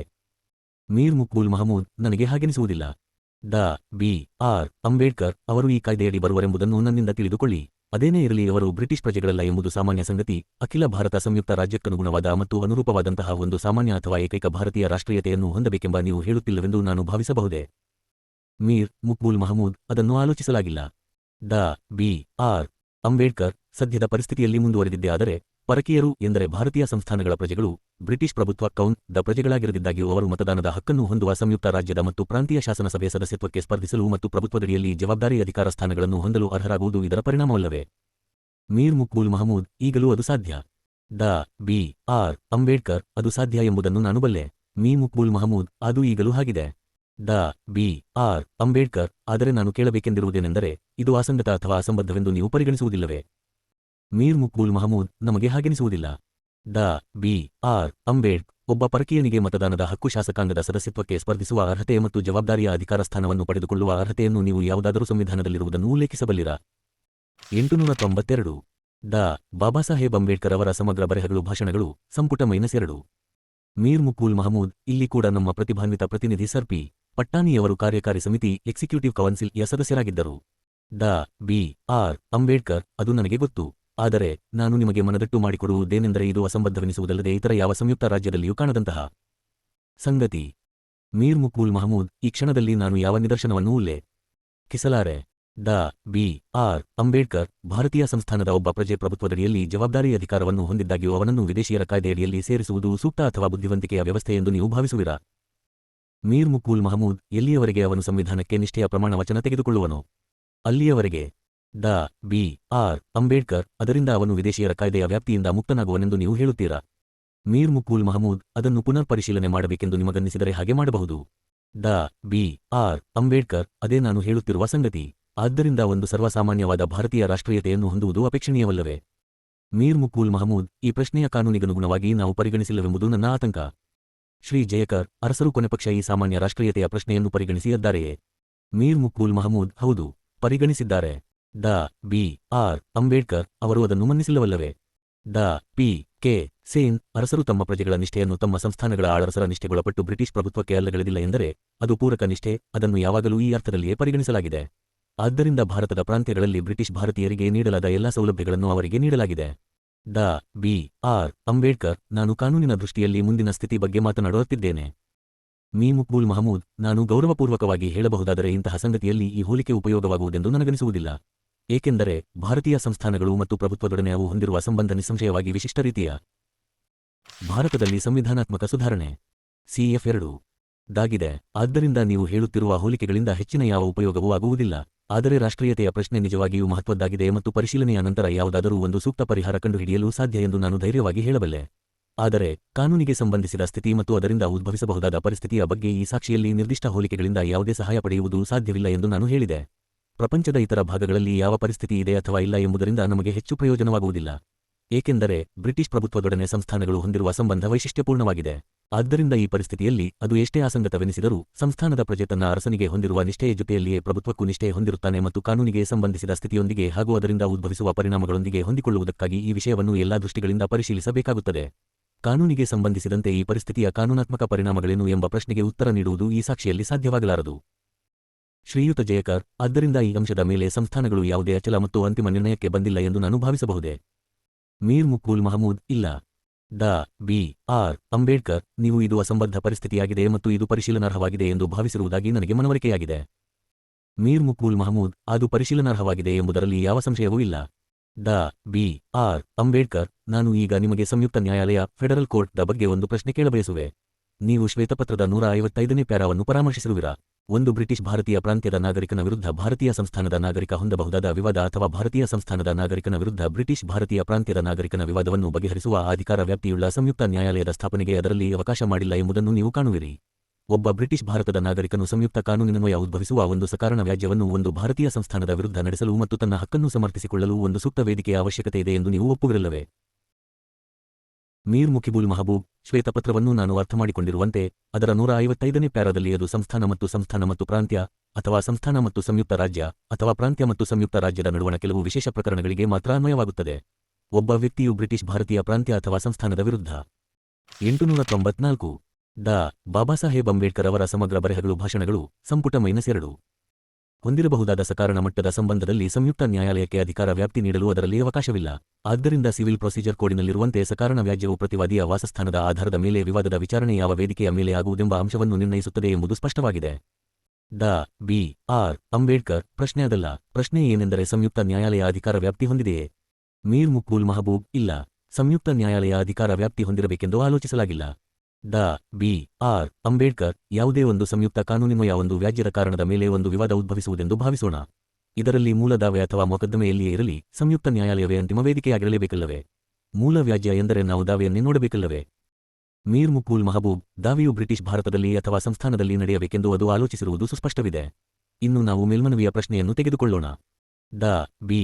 ಆರ್. ಅಂಬೇಡ್ಕರ್ ಆದರೆ ದಾವೆಯ ಸ್ವರೂಪ ವ್ಯಾಪಕವಾಗಿದ್ದು ಅದರ ಮೇಲಿನ ಅಧಿಕಾರ ವ್ಯಾಪ್ತಿ ಸಂಯುಕ್ತ ನ್ಯಾಯಾಲಯಕ್ಕೆ ಇರಬೇಕಾಗುತ್ತದೆಯಲ್ಲವೇ? ಮೀರ್ ಮುಕ್ಬುಲ್ ಮಹಮೂದ್ ನನಗೆ ಹಾಗೆನಿಸುವುದಿಲ್ಲ. ಡಾ ಬಿ. ಆರ್. ಅಂಬೇಡ್ಕರ್ ನಾನು ನಿಮ್ಮ ಗಮನ ಸೆಳೆಯ ಬಯಸುವ ವಿಷಯವಿಷ್ಟೇ. 155ನೇ ಪ್ಯಾರಾದಲ್ಲಿರುವ ವಿಧಿಗಳಲ್ಲಿ ಒಬ್ಬ ಖಾಸಗಿ ವ್ಯಕ್ತಿಗೆ ಒಂದು ದೇಶೀಯ ಸಂಸ್ಥಾನದ ವಿರುದ್ಧ ಅಥವಾ ಒಂದು ಭಾರತೀಯ ಸಂಸ್ಥಾನದ ನಾಗರಿಕ ಒಂದು ಭಾರತೀಯ ಪ್ರಾಂತ್ಯದ ವಿರುದ್ಧ ಸಂಯುಕ್ತ ರಾಜ್ಯದ ಕಾನೂನುಗಳಿಂದ ಲಭ್ಯವಾಗುವ ತನ್ನ ಹಕ್ಕುಗಳನ್ನು ಸಮರ್ಥಿಸಿಕೊಳ್ಳಲು ಅದರಲ್ಲಿ ಅವಕಾಶವಿಲ್ಲವೆಂದಾಯಿತಲ್ಲವೇ? ಮೀರ್ ಮುಕ್ಬುಲ್ ಮಹಬೂಬ್ ಅದು ಸ್ಪಷ್ಟವಾಗಿದೆ. ಡಾ ಬಿ. ಆರ್. ಅಂಬೇಡ್ಕರ್ ತಾವು ದಯವಿಟ್ಟು ನಿಮ್ಮ ವಿಜ್ಞಾಪನಾ ಪತ್ರದ ಪ್ಯಾರಾ 21ನೇ ದಾಖಲೆ ಉಪಪ್ಯಾರಾ ಸಿ ಯನ್ನು ಪರಾಮರ್ಶಿಸುವಿರಾ? ಮೀ ಮುಕ್ಬುಲ್ ಮಹಬೂಬ್ ಆಗಲಿ. ಡಾ ಬಿ. ಆರ್. ಅಂಬೇಡ್ಕರ್ ಆ ಪ್ಯಾರಾದ ಕೊನೆಯಲ್ಲಿ ಯಾವುದೇ ಸಂಸ್ಥಾನ ಸಂಯುಕ್ತ ನ್ಯಾಯಾಲಯದ ಡಿಗ್ರಿ ಅಥವಾ ಆಜ್ಞೆಯನ್ನು ಜಾರಿ ಮಾಡಲು ವಿಫಲವಾದರೆ ಹಾಗೆ ಜಾರಿ ಮಾಡುವ ಅಧಿಕಾರವನ್ನು ವೈಸರಾಯರವರಿಗೆ ನೀಡಬೇಕೆಂದು ನೀವು ಸೂಚಿಸಿರುವಿರಲ್ಲವೇ? ಡಾ ಪಿ. ಕೆ. ಸೇನ್ ಹೌದು. ಡಾ ಬಿ. ಆರ್. ಅಂಬೇಡ್ಕರ್ ನೀವು ಈ ಅಧಿಕಾರವನ್ನು ವೈಸರಾಯರಿಗೆ ಏಕೆ ಕೊಡಬೇಕೆನ್ನುವಿರಿ? ಭಾರತದಲ್ಲಿ ಸಂವಿಧಾನಾತ್ಮಕ ಸುಧಾರಣೆ. ಅದನ್ನು ಗವರ್ನರ್ ಜನರಲ್ ಅಥವಾ ಸಂಯುಕ್ತ ರಾಜ್ಯ ಮಂತ್ರಿ ಮಂಡಲಕ್ಕೆ ಏಕೆ ಕೊಡಬಾರದು? ಸಂಯುಕ್ತ ನ್ಯಾಯಾಲಯವು ಸಂಯುಕ್ತ ರಾಜ್ಯ ಸಂವಿಧಾನದ ಅಂಗವಾಗಿರುವುದಿಲ್ಲವೇ? ಡಾ ಪಿ. ಕೆ. ಸೇನ್ ಫೆಡರಲ್ ನ್ಯಾಯಾಲಯದ ಯಾವುದೇ ಆಜ್ಞೆಯನ್ನು ಸಂಸ್ಥಾನದ ಘಟಕವು ಜಾರಿಗೊಳಿಸಿದ್ದ ಸಂದರ್ಭದಲ್ಲಿ ವೈಸ್ರಾಯರವರೇ ಅದನ್ನು ಜಾರಿಗೊಳಿಸುವಂತೆ ನೋಡಿಕೊಳ್ಳುವ ಸೂಕ್ತ ವ್ಯಕ್ತಿ ಎಂದು ತೋರುತ್ತದೆ. ಡಾ ಬಿ. ಆರ್. ಅಂಬೇಡ್ಕರ್ ವೈಸ್ರಾಯರವರೇ ಏಕೆ? ಗವರ್ನರ್ ಜನರಲ್ ಅಥವಾ ಸಂಯುಕ್ತ ರಾಜ್ಯ ಮಂತ್ರಿಮಂಡಲ ಏಕಾಗಬಾರದು? ವೈಸ್ರಾಯರವರೇ ಏಕೆ? ಡಾ ಪಿ. ಕೆ. ಸೇನ್ ಏಕೆಂದರೆ ಸಾರ್ವಭೌಮಾಧಿಕಾರದ ಪ್ರತಿನಿಧಿಯಾಗಿರುವ ವೈಸ್ರಾಯರವರು ಸಂಸ್ಥಾನದ ವ್ಯವಹಾರಗಳೊಂದಿಗೆ ಸಂಪರ್ಕವಿಟ್ಟುಕೊಂಡಿರುವವರಾಗಿದ್ದು ಅವರು ಒಂದು ಸಂಸ್ಥಾನ ಕೈಗೊಳ್ಳಬೇಕಾದ ಕರ್ತವ್ಯಗಳನ್ನು ನಿರ್ವಹಿಸುವಂತೆ ಮಾಡುವ ಸ್ಥಾನದಲ್ಲಿದ್ದಾರೆ. ಡಾ ಬಿ. ಆರ್. ಅಂಬೇಡ್ಕರ್ ಇಲ್ಲ. ಈ ವಿಷಯದಲ್ಲಿ ನಾನು ಬೇರೆ ದೃಷ್ಟಿಯನ್ನೇ ಹೊಂದಿದ್ದು ಅದನ್ನು ನಿಮಗೆ ತಿಳಿಸಬಯಸುತ್ತೇನೆ. ಫೆಡರಲ್ ನ್ಯಾಯಾಲಯವು ಫೆಡರಲ್ ಸರ್ಕಾರದ ಅಂಗವಾಗಿದೆ ಮತ್ತು ಶ್ವೇತಪತ್ರದ ಪ್ರಕಾರ ಗವರ್ನರು ಸಂಯುಕ್ತ ರಾಜ್ಯವನ್ನು ಪ್ರತಿನಿಧಿಸುತ್ತಾರೆ, ವೈಸ್ರಾಯರವರಲ್ಲ. ಆದ್ದರಿಂದ ಯಾರಾದರೂ ಈ ಅಧಿಕಾರವನ್ನು ಹೊಂದಬೇಕಾಗಿದ್ದಲ್ಲಿ ಇವರು ಗವರ್ನರ್ ಜನರಲ್ ಹೊರತು ವೈಸ್ರಾಯರಲ್ಲ ಅಲ್ಲವೇ? ಡಾ ಪಿ. ಕೆ. ಸೇನ್ ಈಗಿರುವ ಪ್ರಶ್ನೆಯೆಂದರೆ ಸಂಯುಕ್ತ ಕಾರ್ಯಾಂಗದ ಮುಖ್ಯಸ್ಥರಾಗಿರುವ ಗವರ್ನರ್ ಜನರಲ್ರು ಯಾವುದಾದರೂ ಸಂಸ್ಥಾನವನ್ನು ಶಿಕ್ಷಿಸುವ ಅಥವಾ ಒಂದು ಆಜ್ಞೆಯನ್ನು ಅಲ್ಲಿ ಜಾರಿಗೆ ತರುವ ಸ್ಥಿತಿಯಲ್ಲಿದ್ದಾರೆಯೇ? ಡಾ ಬಿ. ಆರ್. ಅಂಬೇಡ್ಕರ್ ಅವರು ಹಾಗೆ ಮಾಡುವುದು ಸಾಧ್ಯ ಎಂಬುದು ನನ್ನ ವಾದ. ಅದು ವೈಸ್ರಾಯರಿಂದ ಸಾಧ್ಯವಿಲ್ಲ. ಈ ವಿಷಯಗಳಲ್ಲಿ ವೈಸ್ರಾಯರವರು ಪ್ರಭುತ್ವವನ್ನು ಪ್ರತಿನಿಧಿಸುವರೇ? ಡಾ P. K. Sen governor general ಅವರಿಗೆ ಯಾವ ಅಧಿಕಾರ ನೀಡಲಾಗಿದೆ? ನಮ್ಮ ಅಭಿಪ್ರಾಯದಲ್ಲಿ ಸಾರ್ವಭೌಮಾಧಿಕಾರದ ಪ್ರತಿನಿಧಿಯಾಗಿರುವ ವೈಸ್ರಾಯರವರು ಈ ವಿಷಯಗಳಲ್ಲಿ ನಿಯಂತ್ರಣ ಹೊಂದಿದ್ದು ಅವರೇ ಇದನ್ನು ಜಾರಿಗೊಳಿಸುವ ಸ್ಥಿತಿಯಲ್ಲಿದ್ದಾರೆ. ಡಾ ಬಿ. ಆರ್. ಅಂಬೇಡ್ಕರ್ ನನ್ನ ನಿಲುವನ್ನು ಸ್ಪಷ್ಟಗೊಳಿರುವೆನೋ ಇಲ್ಲವೋ ನನಗೆ ತಿಳಿಯದು. ಸಂಯುಕ್ತ ನ್ಯಾಯಾಲಯವು ಸಂಯುಕ್ತ ರಾಜ್ಯ ಸಂವಿಧಾನದ ಅಂಗವಾಗಿದೆ ಎಂದು ನನ್ನ ವಾದ. ಡಾ ಪಿ. ಕೆ. ಸೇನ್ ನಿಸ್ಸಂಶಯವಾಗಿ. ಡಾ ಬಿ. ಆರ್. ಅಂಬೇಡ್ಕರ್ ಸಂಯುಕ್ತ ರಾಜ್ಯ ಸಂವಿಧಾನದ ಪ್ರಮುಖರು ಗವರ್ನರ್ ಜನರಲ್ರು, ವೈಸರಾಯರಲ್ಲ. ಡಾ ಪಿ. ಕೆ. ಸೇನ್ ಹೌದು. ಡಾ ಬಿ. ಆರ್. ಅಂಬೇಡ್ಕರ್ ತತ್ಪರಿಣಾಮವಾಗಿ ಸಂಯುಕ್ತ ಸಂವಿಧಾನದ ಅಂಗವಾಗಿರುವ ಸಂಯುಕ್ತ ನ್ಯಾಯಾಂಗದ ತೀರ್ಮಾನಗಳನ್ನು ಜಾರಿಗೊಳಿಸುವ ಕಾರ್ಯ ಗವರ್ನರ್ ಜನರಲ್ರಿಗೆ. ಡಾ ಬಾಬಾಸಾಹೇಬ್ ಅಂಬೇಡ್ಕರ್ ಅವರ ಸಮಗ್ರ ಬರೆಹಗಳು ಭಾಷಣಗಳು ಸಂಪುಟ -2 ಸೇರಿಸಬೇಕೇ ಹೊರತು ವೈಸ್ರಾಯರಿಗಲ್ಲ. ಆದ್ದರಿಂದ ಜಾರಿಗೊಳಿಸುವ ಅಧಿಕಾರ ಗವರ್ನರ್ ಜನರಲ್ಗೆ ಇರತಕ್ಕದ್ದು. ಡಾ ಪಿ. ಕೆ. ಸೇನ್ ನಾನು ಹೇಳಬೇಕೆಂದಿರುವುದಿಷ್ಟೇ, ಗವರ್ನರ್ ಜನರಲ್ ಅವರು ವೈಸ್ರಾಯರವರ ಮುಖಾಂತರವೇ ಹೋಗುವುದು ಸರಿಯಾದ ವಿಧಾನ. ಡಾ ಬಿ. ಆರ್. ಅಂಬೇಡ್ಕರ್ ನಾನು ಈ ಮಾತನ್ನು ಮುಂದುವರಿಸುವುದಿಲ್ಲ. ಶ್ರೀಯುತ ಪಣಿಕ್ಕರ್ ರವರೇ, ನೀವು ಶ್ರೀಯುತ ಜಯಕರ್ ರವರ ಪ್ರಶ್ನೆಯೊಂದಕ್ಕೆ ನೀಡಿದ ಉತ್ತರದಲ್ಲಿ ಕೇಂದ್ರದಲ್ಲಿ ಆರಕ್ಷಿತವಾಗಿರುವ ವಿಷಯಗಳನ್ನು ಅದರಲ್ಲಿಯೂ ವಿಶೇಷವಾಗಿ ಸೈನ್ಯದ ವಿಷಯವನ್ನು ವರ್ಗಾಯಿಸುವಾಗ ಭಾರತೀಯ ಸಂಸ್ಥಾನಗಳ ಪೂರ್ವ ಸಮ್ಮತಿ ಪಡೆಯುವುದು ಅವಶ್ಯ ಎಂದು ಹೇಳಿದಿರಲ್ಲವೇ? ನಾನು ನಿಮ್ಮ ಮಾತುಗಳನ್ನು ಸರಿಯಾಗಿ ಮಂಡಿಸಿದ್ದೇನೆಯೇ? ಶ್ರೀಯುತ ಕೆ. ಎಂ. ಪಣಿಕ್ಕರ್ ಸಂಪೂರ್ಣವಾಗಿ. ಡಾ ಬಿ.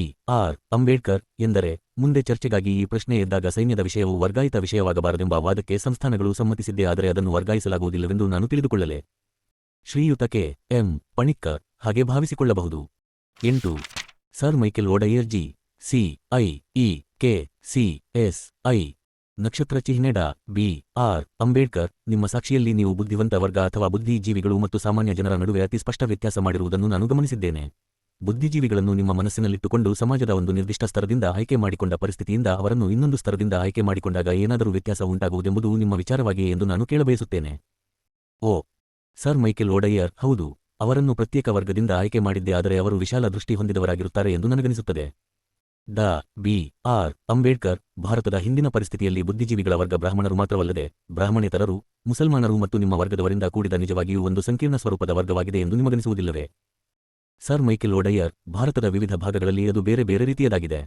ಭಾರತದ ಉತ್ತರ ಭಾಗದಲ್ಲಿ ಪಂಜಾಬದ ಹೊರಗಡೆ ಬುದ್ಧಿಜೀವಿಗಳು ಪ್ರಮುಖವಾಗಿ ಮೇಲ್ವರ್ಗದ ಸವರ್ಣ ಹಿಂದೂ ವರ್ಗಕ್ಕೆ ಸೇರಿದವರಾಗಿದ್ದರೆ, ವಿಶಾಲವಾದ ಶಿಕ್ಷಣ ಪ್ರಸಾರವುಳ್ಳ ಮದರಾಸಿನಲ್ಲಿ ಪರಿಸ್ಥಿತಿ ಭಿನ್ನವಾಗಿದೆ. ಅದಕ್ಕೆ ಸರ್ವವ್ಯಾಪಿ ಸ್ವರೂಪ ಕೊಡುವುದು ಕಷ್ಟ. ಡಾ. ಬಿ. ಆರ್. ಅಂಬೇಡ್ಕರ್, ನಾನು ನಿಮಗೆ ಕೇಳಬಯಸುವ ಪ್ರಶ್ನೆ ಇಷ್ಟೇ: ಬುದ್ಧಿವಂತರ ವರ್ಗವನ್ನು ಭಾರತೀಯ ಸಮಾಜದ ವಿಭಿನ್ನ ಸ್ತರಗಳಿಂದ ತೆಗೆದುಕೊಂಡಾಗ ಅವರ ಮತ್ತು ಜನಸಾಮಾನ್ಯರ ನಡುವಣ ದ್ವಂದ್ವ ಮತ್ತು ಬುದ್ಧಿವಂತರ ವರ್ಗವನ್ನು ಸಮಾಜದ ಒಂದೇ ಸ್ತರದಿಂದ ತೆಗೆದುಕೊಂಡಾಗಿನ ದ್ವಂದ್ವ ಏಕರೀತಿಯದಾಗಿರುತ್ತದೆ ಎಂಬುದನ್ನು ನೀವು ಅಲ್ಲಗಳೆಯುವುದಿಲ್ಲವೇ? ಸರ್ ಮೈಕೆಲ್ ಒಡಯ್ಯರ್, ನಿಮ್ಮ ಈ ಮಾತನ್ನು ನಾನು ಸಂಪೂರ್ಣವಾಗಿ ಒಪ್ಪಿಕೊಳ್ಳುತ್ತೇನೆ. ಅದರಲ್ಲಿ ಯಾವ ವ್ಯತ್ಯಾಸವೂ ಇರುವುದಿಲ್ಲ. ಡಾ. ಬಿ. ಆರ್. ಅಂಬೇಡ್ಕರ್, ಆದ್ದರಿಂದ ಜನಸಾಮಾನ್ಯರಿಂದಲೇ ಹೊರಹೊಮ್ಮಿದ ಬುದ್ಧಿವಂತರ ವರ್ಗವು ಆ ಜನತೆಯ ಹಿತರಕ್ಷಣೆ ಮಾಡುವರೆಂದು ನಂಬಬಹುದಾಗಿದೆ ಎಂದು ಹೇಳುವುದು ತರ್ಕಬದ್ಧವಲ್ಲವೇ?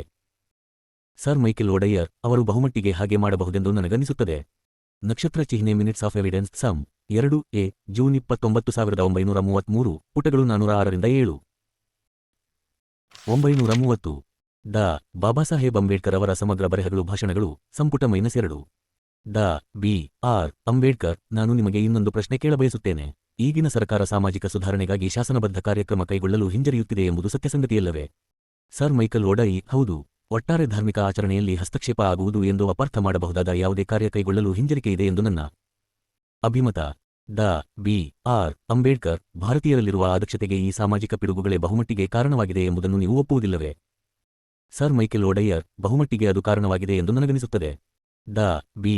ಆರ್. ಅಂಬೇಡ್ಕರ್, ಆದ್ದರಿಂದ ಭಾರತೀಯರಲ್ಲಿರುವ ಸಾಮಾಜಿಕ ಅದಕ್ಷತೆಯ ನಿವಾರಣೆಗೆ ಅವಶ್ಯವಾದ ಶಾಸನಬದ್ಧ ಸುಧಾರಣೆಯ ಕಾರ್ಯಕ್ರಮವನ್ನು ಕೈಗೊಳ್ಳಲು ಹಿಂಜರಿಯುತ್ತಿರುವ ಸರ್ಕಾರ ದುರ್ಬಲ ಸರ್ಕಾರವೆನಿಸುವುದಿಲ್ಲವೇ?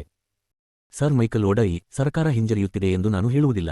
ಸಾರ್ವಜನಿಕ ಅಭಿಪ್ರಾಯ ಬಹುಭಾಗ ತನ್ನ ಪರವಾಗಿದೆ ಎಂಬ ಭಾವನೆ ಉಂಟಾಗುವವರೆಗೆ ಅದು ಹಿಂಜರಿಯುತ್ತದೆ ಎಂದು ನಾನು ಭಾವಿಸುತ್ತೇನೆ. ಡಾ. ಬಿ. ಆರ್. ಅಂಬೇಡ್ಕರ್, ನಿಜ. ಆದರೆ ಮುಖ್ಯವಾಗಿ ಅದರ ಶಾಸನಬದ್ಧ ಕಾರ್ಯಕ್ರಮಗಳು ಅತ್ಯಂತ ಅಲ್ಪವೆನಿಸುವುದಿಲ್ಲವೇ? ಸರ್ ಮೈಕೆಲ್ ಒಡಯ್, ಹೌದು. ಭಾರತದಂತಹ ದೇಶದಲ್ಲಿ ಕಾನೂನಿನ ಕ್ರಮ ಅಥವಾ ವಿಧ ಸಾರ್ವಜನಿಕ ಅಭಿಪ್ರಾಯಕ್ಕಿಂತ ಹೆಚ್ಚು ಮುಂದಾಗಿರುವುದು ಸಾಧ್ಯವಿಲ್ಲ. ಅಂತಹ ಒಂದು ವಿಧಿಯನ್ನು ಸರ್ಕಾರ ಮಂಡಿಸಿದಾಗ ಶ್ರೀಯುತ ತಿಲಕರು ಸರ್ಕಾರ ಧರ್ಮದಲ್ಲಿ ಹಸ್ತಕ್ಷೇಪ ಮಾಡುತ್ತಿದೆ ಎಂದು ಹುಯಿಲೆಬ್ಬಿಸಿದರು. ಇದರ ಪರಿಣಾಮವಾಗಿ ದನದಲ್ಲಿ ಚಳುವಳಿ ಮತ್ತು ಹತ್ಯೆಗಳು ಸಂಭವಿಸಿದವು. ಡಾ. ಬಿ. ಆರ್. ಅಂಬೇಡ್ಕರ್, ಶ್ರೀಯುತ ತಿಲಕರಂತಹ ಒಬ್ಬ ವ್ಯಕ್ತಿಯಿಂದ ಸರ್ಕಾರ ಭಯಭೀತವಾಯಿತೆ? ಸರ್ ಮೈಕೆಲ್ ಒಡಯ್, ಅದರಲ್ಲಿ ತಿಲಕರೊಬ್ಬರೇ ಇರಲಿಲ್ಲ. ಅವರಿಗೆ ಜನತೆಯನ್ನು ತಮ್ಮೊಡನೆ ತೆಗೆದುಕೊಂಡು ಹೋಗುವಂತಹ ಅದ್ಭುತ ಶಕ್ತಿಯಿತ್ತು. ಡಾ. ಬಿ. ಆರ್. ಅಂಬೇಡ್ಕರ್, ಭಾರತೀಯರು ತಿಲಕರಿಗೆ ಅಂಜುವುದಿಲ್ಲವೇ? ಸರ್ ಮೈಕೆಲ್ ಒಡಯ್ಯರ್, ಅವರು ಅಂಜುತ್ತಾರೆಂಬುದು ನನ್ನ ವಿಚಾರ. ಕೆಲವೇ ಜನರು ಶ್ರೀಯುತ ತಿಲಕರನ್ನು ವಿರೋಧಿಸುವರೆಂದು ನನಗನಿಸುತ್ತದೆ. ಲಾರ್ಡ್ ಸಿಡೆನ್ ಹ್ಯಾಮ್ರವರು ಅವರಲ್ಲೊಬ್ಬರು. ಡಾ. ಬಿ. ಆರ್. ಅಂಬೇಡ್ಕರ್ರ, ಸದ್ಯಕ್ಕೆ ಕಾನೂನು ಮತ್ತು ಸುವ್ಯವಸ್ಥೆಯ ವಿಷಯವನ್ನು ವರ್ಗಾಯಿಸುವುದಿಲ್ಲ ಎಂದು ನೀವು ಹೇಳಿದಿರಿ. ಅದನ್ನು ವರ್ಗಾಯಿಸುವ ಮೊದಲು ನೀವು ಇತರ ವಿಷಯಗಳನ್ನು ವರ್ಗಾಯಿಸುವಿರಿ ಮತ್ತು ಕೇಂದ್ರದಲ್ಲಿ ಯಾವ ಬದಲಾವಣೆಯನ್ನು ಮಾಡುವುದಿಲ್ಲ ಎಂದು ಹೇಳಿದಿರಿ. ಕಾನೂನು ಸುವ್ಯವಸ್ಥೆಯ ವಿಷಯವನ್ನು ವರ್ಗಾಯಿಸುವ ಮುಂಚೆ ಎಷ್ಟು ಅವಧಿ ಕಳೆಯಬೇಕಾಗುವುದು ಎಂಬುದರ ಬಗ್ಗೆ ಸೂಚನೆಯನ್ನು ನೀಡುವಿರಾ? ಭಾರತದಲ್ಲಿ ಸಂವಿಧಾನಾತ್ಮಕ ಸುಧಾರಣೆ. ಸರ್ ಮೈಕೆಲ್ ಒಡಯ್ಯರ್, ನಾನು ಹಾಗೆ ಮಾಡಬಯಸುವೆ. ಕೋಮುವಿರಸ ಶಮನವಾಗಿ ವಿಸ್ತೃತ ಅಧಿಕಾರ ಪಡೆದುಕೊಂಡಿರುವ ಮಂತ್ರಿಗಳು ಭೂಕಂದಾಯ, ನೀರಾವರಿ ಮತ್ತು ಇತರ ಇಲಾಖೆಗಳಲ್ಲಿ ಅಂತಹ ಅಧಿಕಾರ ಉಪಯೋಗಿಸಿಕೊಂಡು ಅವರು ಇನ್ನೂ ಹೆಚ್ಚಿನ ಅಧಿಕಾರ ಪಡೆಯಲು ಯೋಗ್ಯರಾಗಿದ್ದಾರೆಂದು ತೋರಿಸಿಕೊಟ್ಟಾಗ ಮತ್ತು ಈಗ ಕೆಲವು ಪ್ರಾಂತ್ಯಗಳಲ್ಲಿರುವ ಬ್ರಿಟಿಷ್ ವಿರೋಧಿ ಚಳುವಳಿಗಳು ಹಾಗೂ ಭಯೋತ್ಪಾದಕರ ಕೂಟಗಳು ಇಲ್ಲವಾಗಿ ಪರಿಸ್ಥಿತಿ ಅನುಕೂಲಕರವಾದ ನಂತರ ಕಾನೂನು ಮತ್ತು ಸುವ್ಯವಸ್ಥೆ ಇಲಾಖೆಯನ್ನು ವರ್ಗಾಯಿಸುವೆ. ಡಾ. ಬಿ. ಆರ್. ಅಂಬೇಡ್ಕರ್, ನೀವು ಸೂಚಿಸಿರುವ ಯೋಜನೆಯ ಪರವಾಗಿ ಭಾರತದ ಸಾರ್ವಜನಿಕರಲ್ಲಿ ಯಾವ ವರ್ಗದವರಾದರೂ ಇದ್ದಾರೆಯೇ ಎಂದು ನಿಮ್ಮನ್ನು ಪ್ರಶ್ನಿಸಿದಾಗ ಹೌದು, ಭಾರತದಲ್ಲಿ ಇದನ್ನು ಒಪ್ಪಿಕೊಳ್ಳುವ ಕೆಲವು ವರ್ಗದವರಿದ್ದಾರೆ ಎಂದು ನೀವು ಹೇಳಿರುವುದಿಲ್ಲವೇ? ಸರ್ ಮೈಕೆಲ್ ಒಡಯ್, ಹೌದು. ಡಾ. ಬಿ. ಆರ್. ಅಂಬೇಡ್ಕರ್, ನಿಮ್ಮ ಸೂಚಿತ ಯೋಜನೆಯನ್ನು ಭಾರತದ ಯಾವ ವರ್ಗವೂ ಒಪ್ಪುವುದಿಲ್ಲವೆಂದು ಇಟ್ಟುಕೊಂಡರೆ ನಿಮ್ಮ ಮುಂದಿನ ಕ್ರಮವೇನು? ಅಂತಹ ಸಂದರ್ಭದಲ್ಲಿ ನೀವು ಸಂಸತ್ತಿಗೆ ಯಾವ ಸಲಹೆ ನೀಡುವಿರಿ?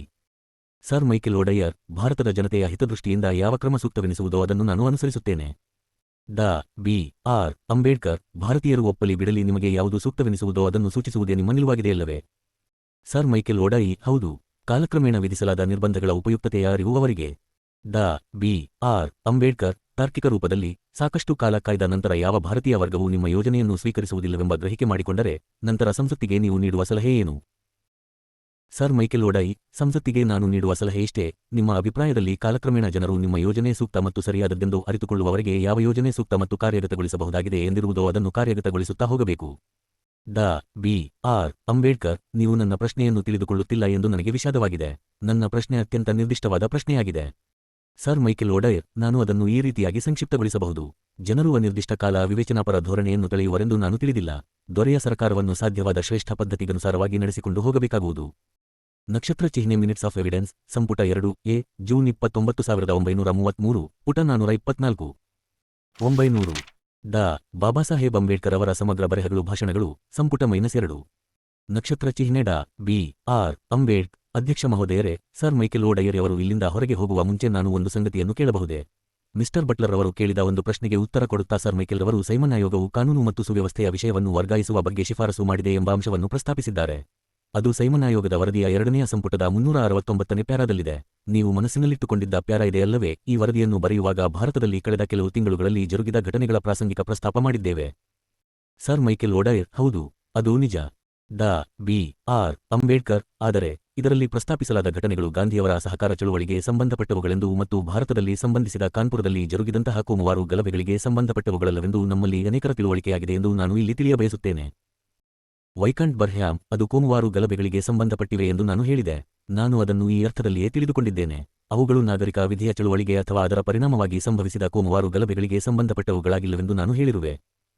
98 Mr F E James Mr W Page Mr T Gavin Jones Mr G E Cuff Mr L A Rofe Sir William McKerker ಮತ್ತು ಮೀ ಎಫ್ ಡಬ್ಲ್ಯೂ ಹಾನ್ಹಲ್. ನಕ್ಷತ್ರ ಚಿಹ್ನೆ ಡಾ ಬಿ ಆರ್ ಅಂಬೇಡ್ಕರ್: ಇನ್ನು ಒಂದೆರಡು ಪ್ರಶ್ನೆಗಳು ಮಾತ್ರ. ಮೀ ಜೋನ್ಸ್ರವರೇ, ಮೊದಲನೆಯದಾಗಿ ಒಂದು ಪ್ರಶ್ನೆ. ಲಾರ್ಡ್ ಇರ್ವಿನ್ರವರು ತಾವು ವೈಸ್ರಾಯರಾಗಿದ್ದ ಅವಧಿಯಲ್ಲಿ 29 ಅಕ್ಟೋಬರ್ 1929 ರಂದು ಮಾಡಿದ ಘೋಷಣೆಯಲ್ಲಿ ಆಗ ಅಧಿಕಾರದಲ್ಲಿದ್ದ ಮಹಾಪ್ರಭುಗಳ ಸರ್ಕಾರದ ದೃಷ್ಟಿಯಲ್ಲಿ ಡೊಮಿನಿಯನ್ ಸ್ಥಾನ ಭಾರತದ ರಾಜಕೀಯ ಸ್ಥಿತಿಯ ತರ್ಕಬದ್ಧ ವಿಕಾಸವಾಗಿದೆ ಎಂಬುದನ್ನು ನಿಮ್ಮ ಸಂಘ ಒಪ್ಪಿಕೊಳ್ಳುವುದೇ? ನಿಮ್ಮ ಸಂಘ ಆ ಘೋಷಣೆಯನ್ನು ಮಾನ್ಯ ಮಾಡುವುದೇ? Mr F E James: Lord ಇರ್ವಿನ್ರವರ ಈ ಹೇಳಿಕೆ ಶ್ವೇತಪತ್ರದಲ್ಲಿದೆ ಎಂದು ನಾನು ನಂಬುವುದಿಲ್ಲ.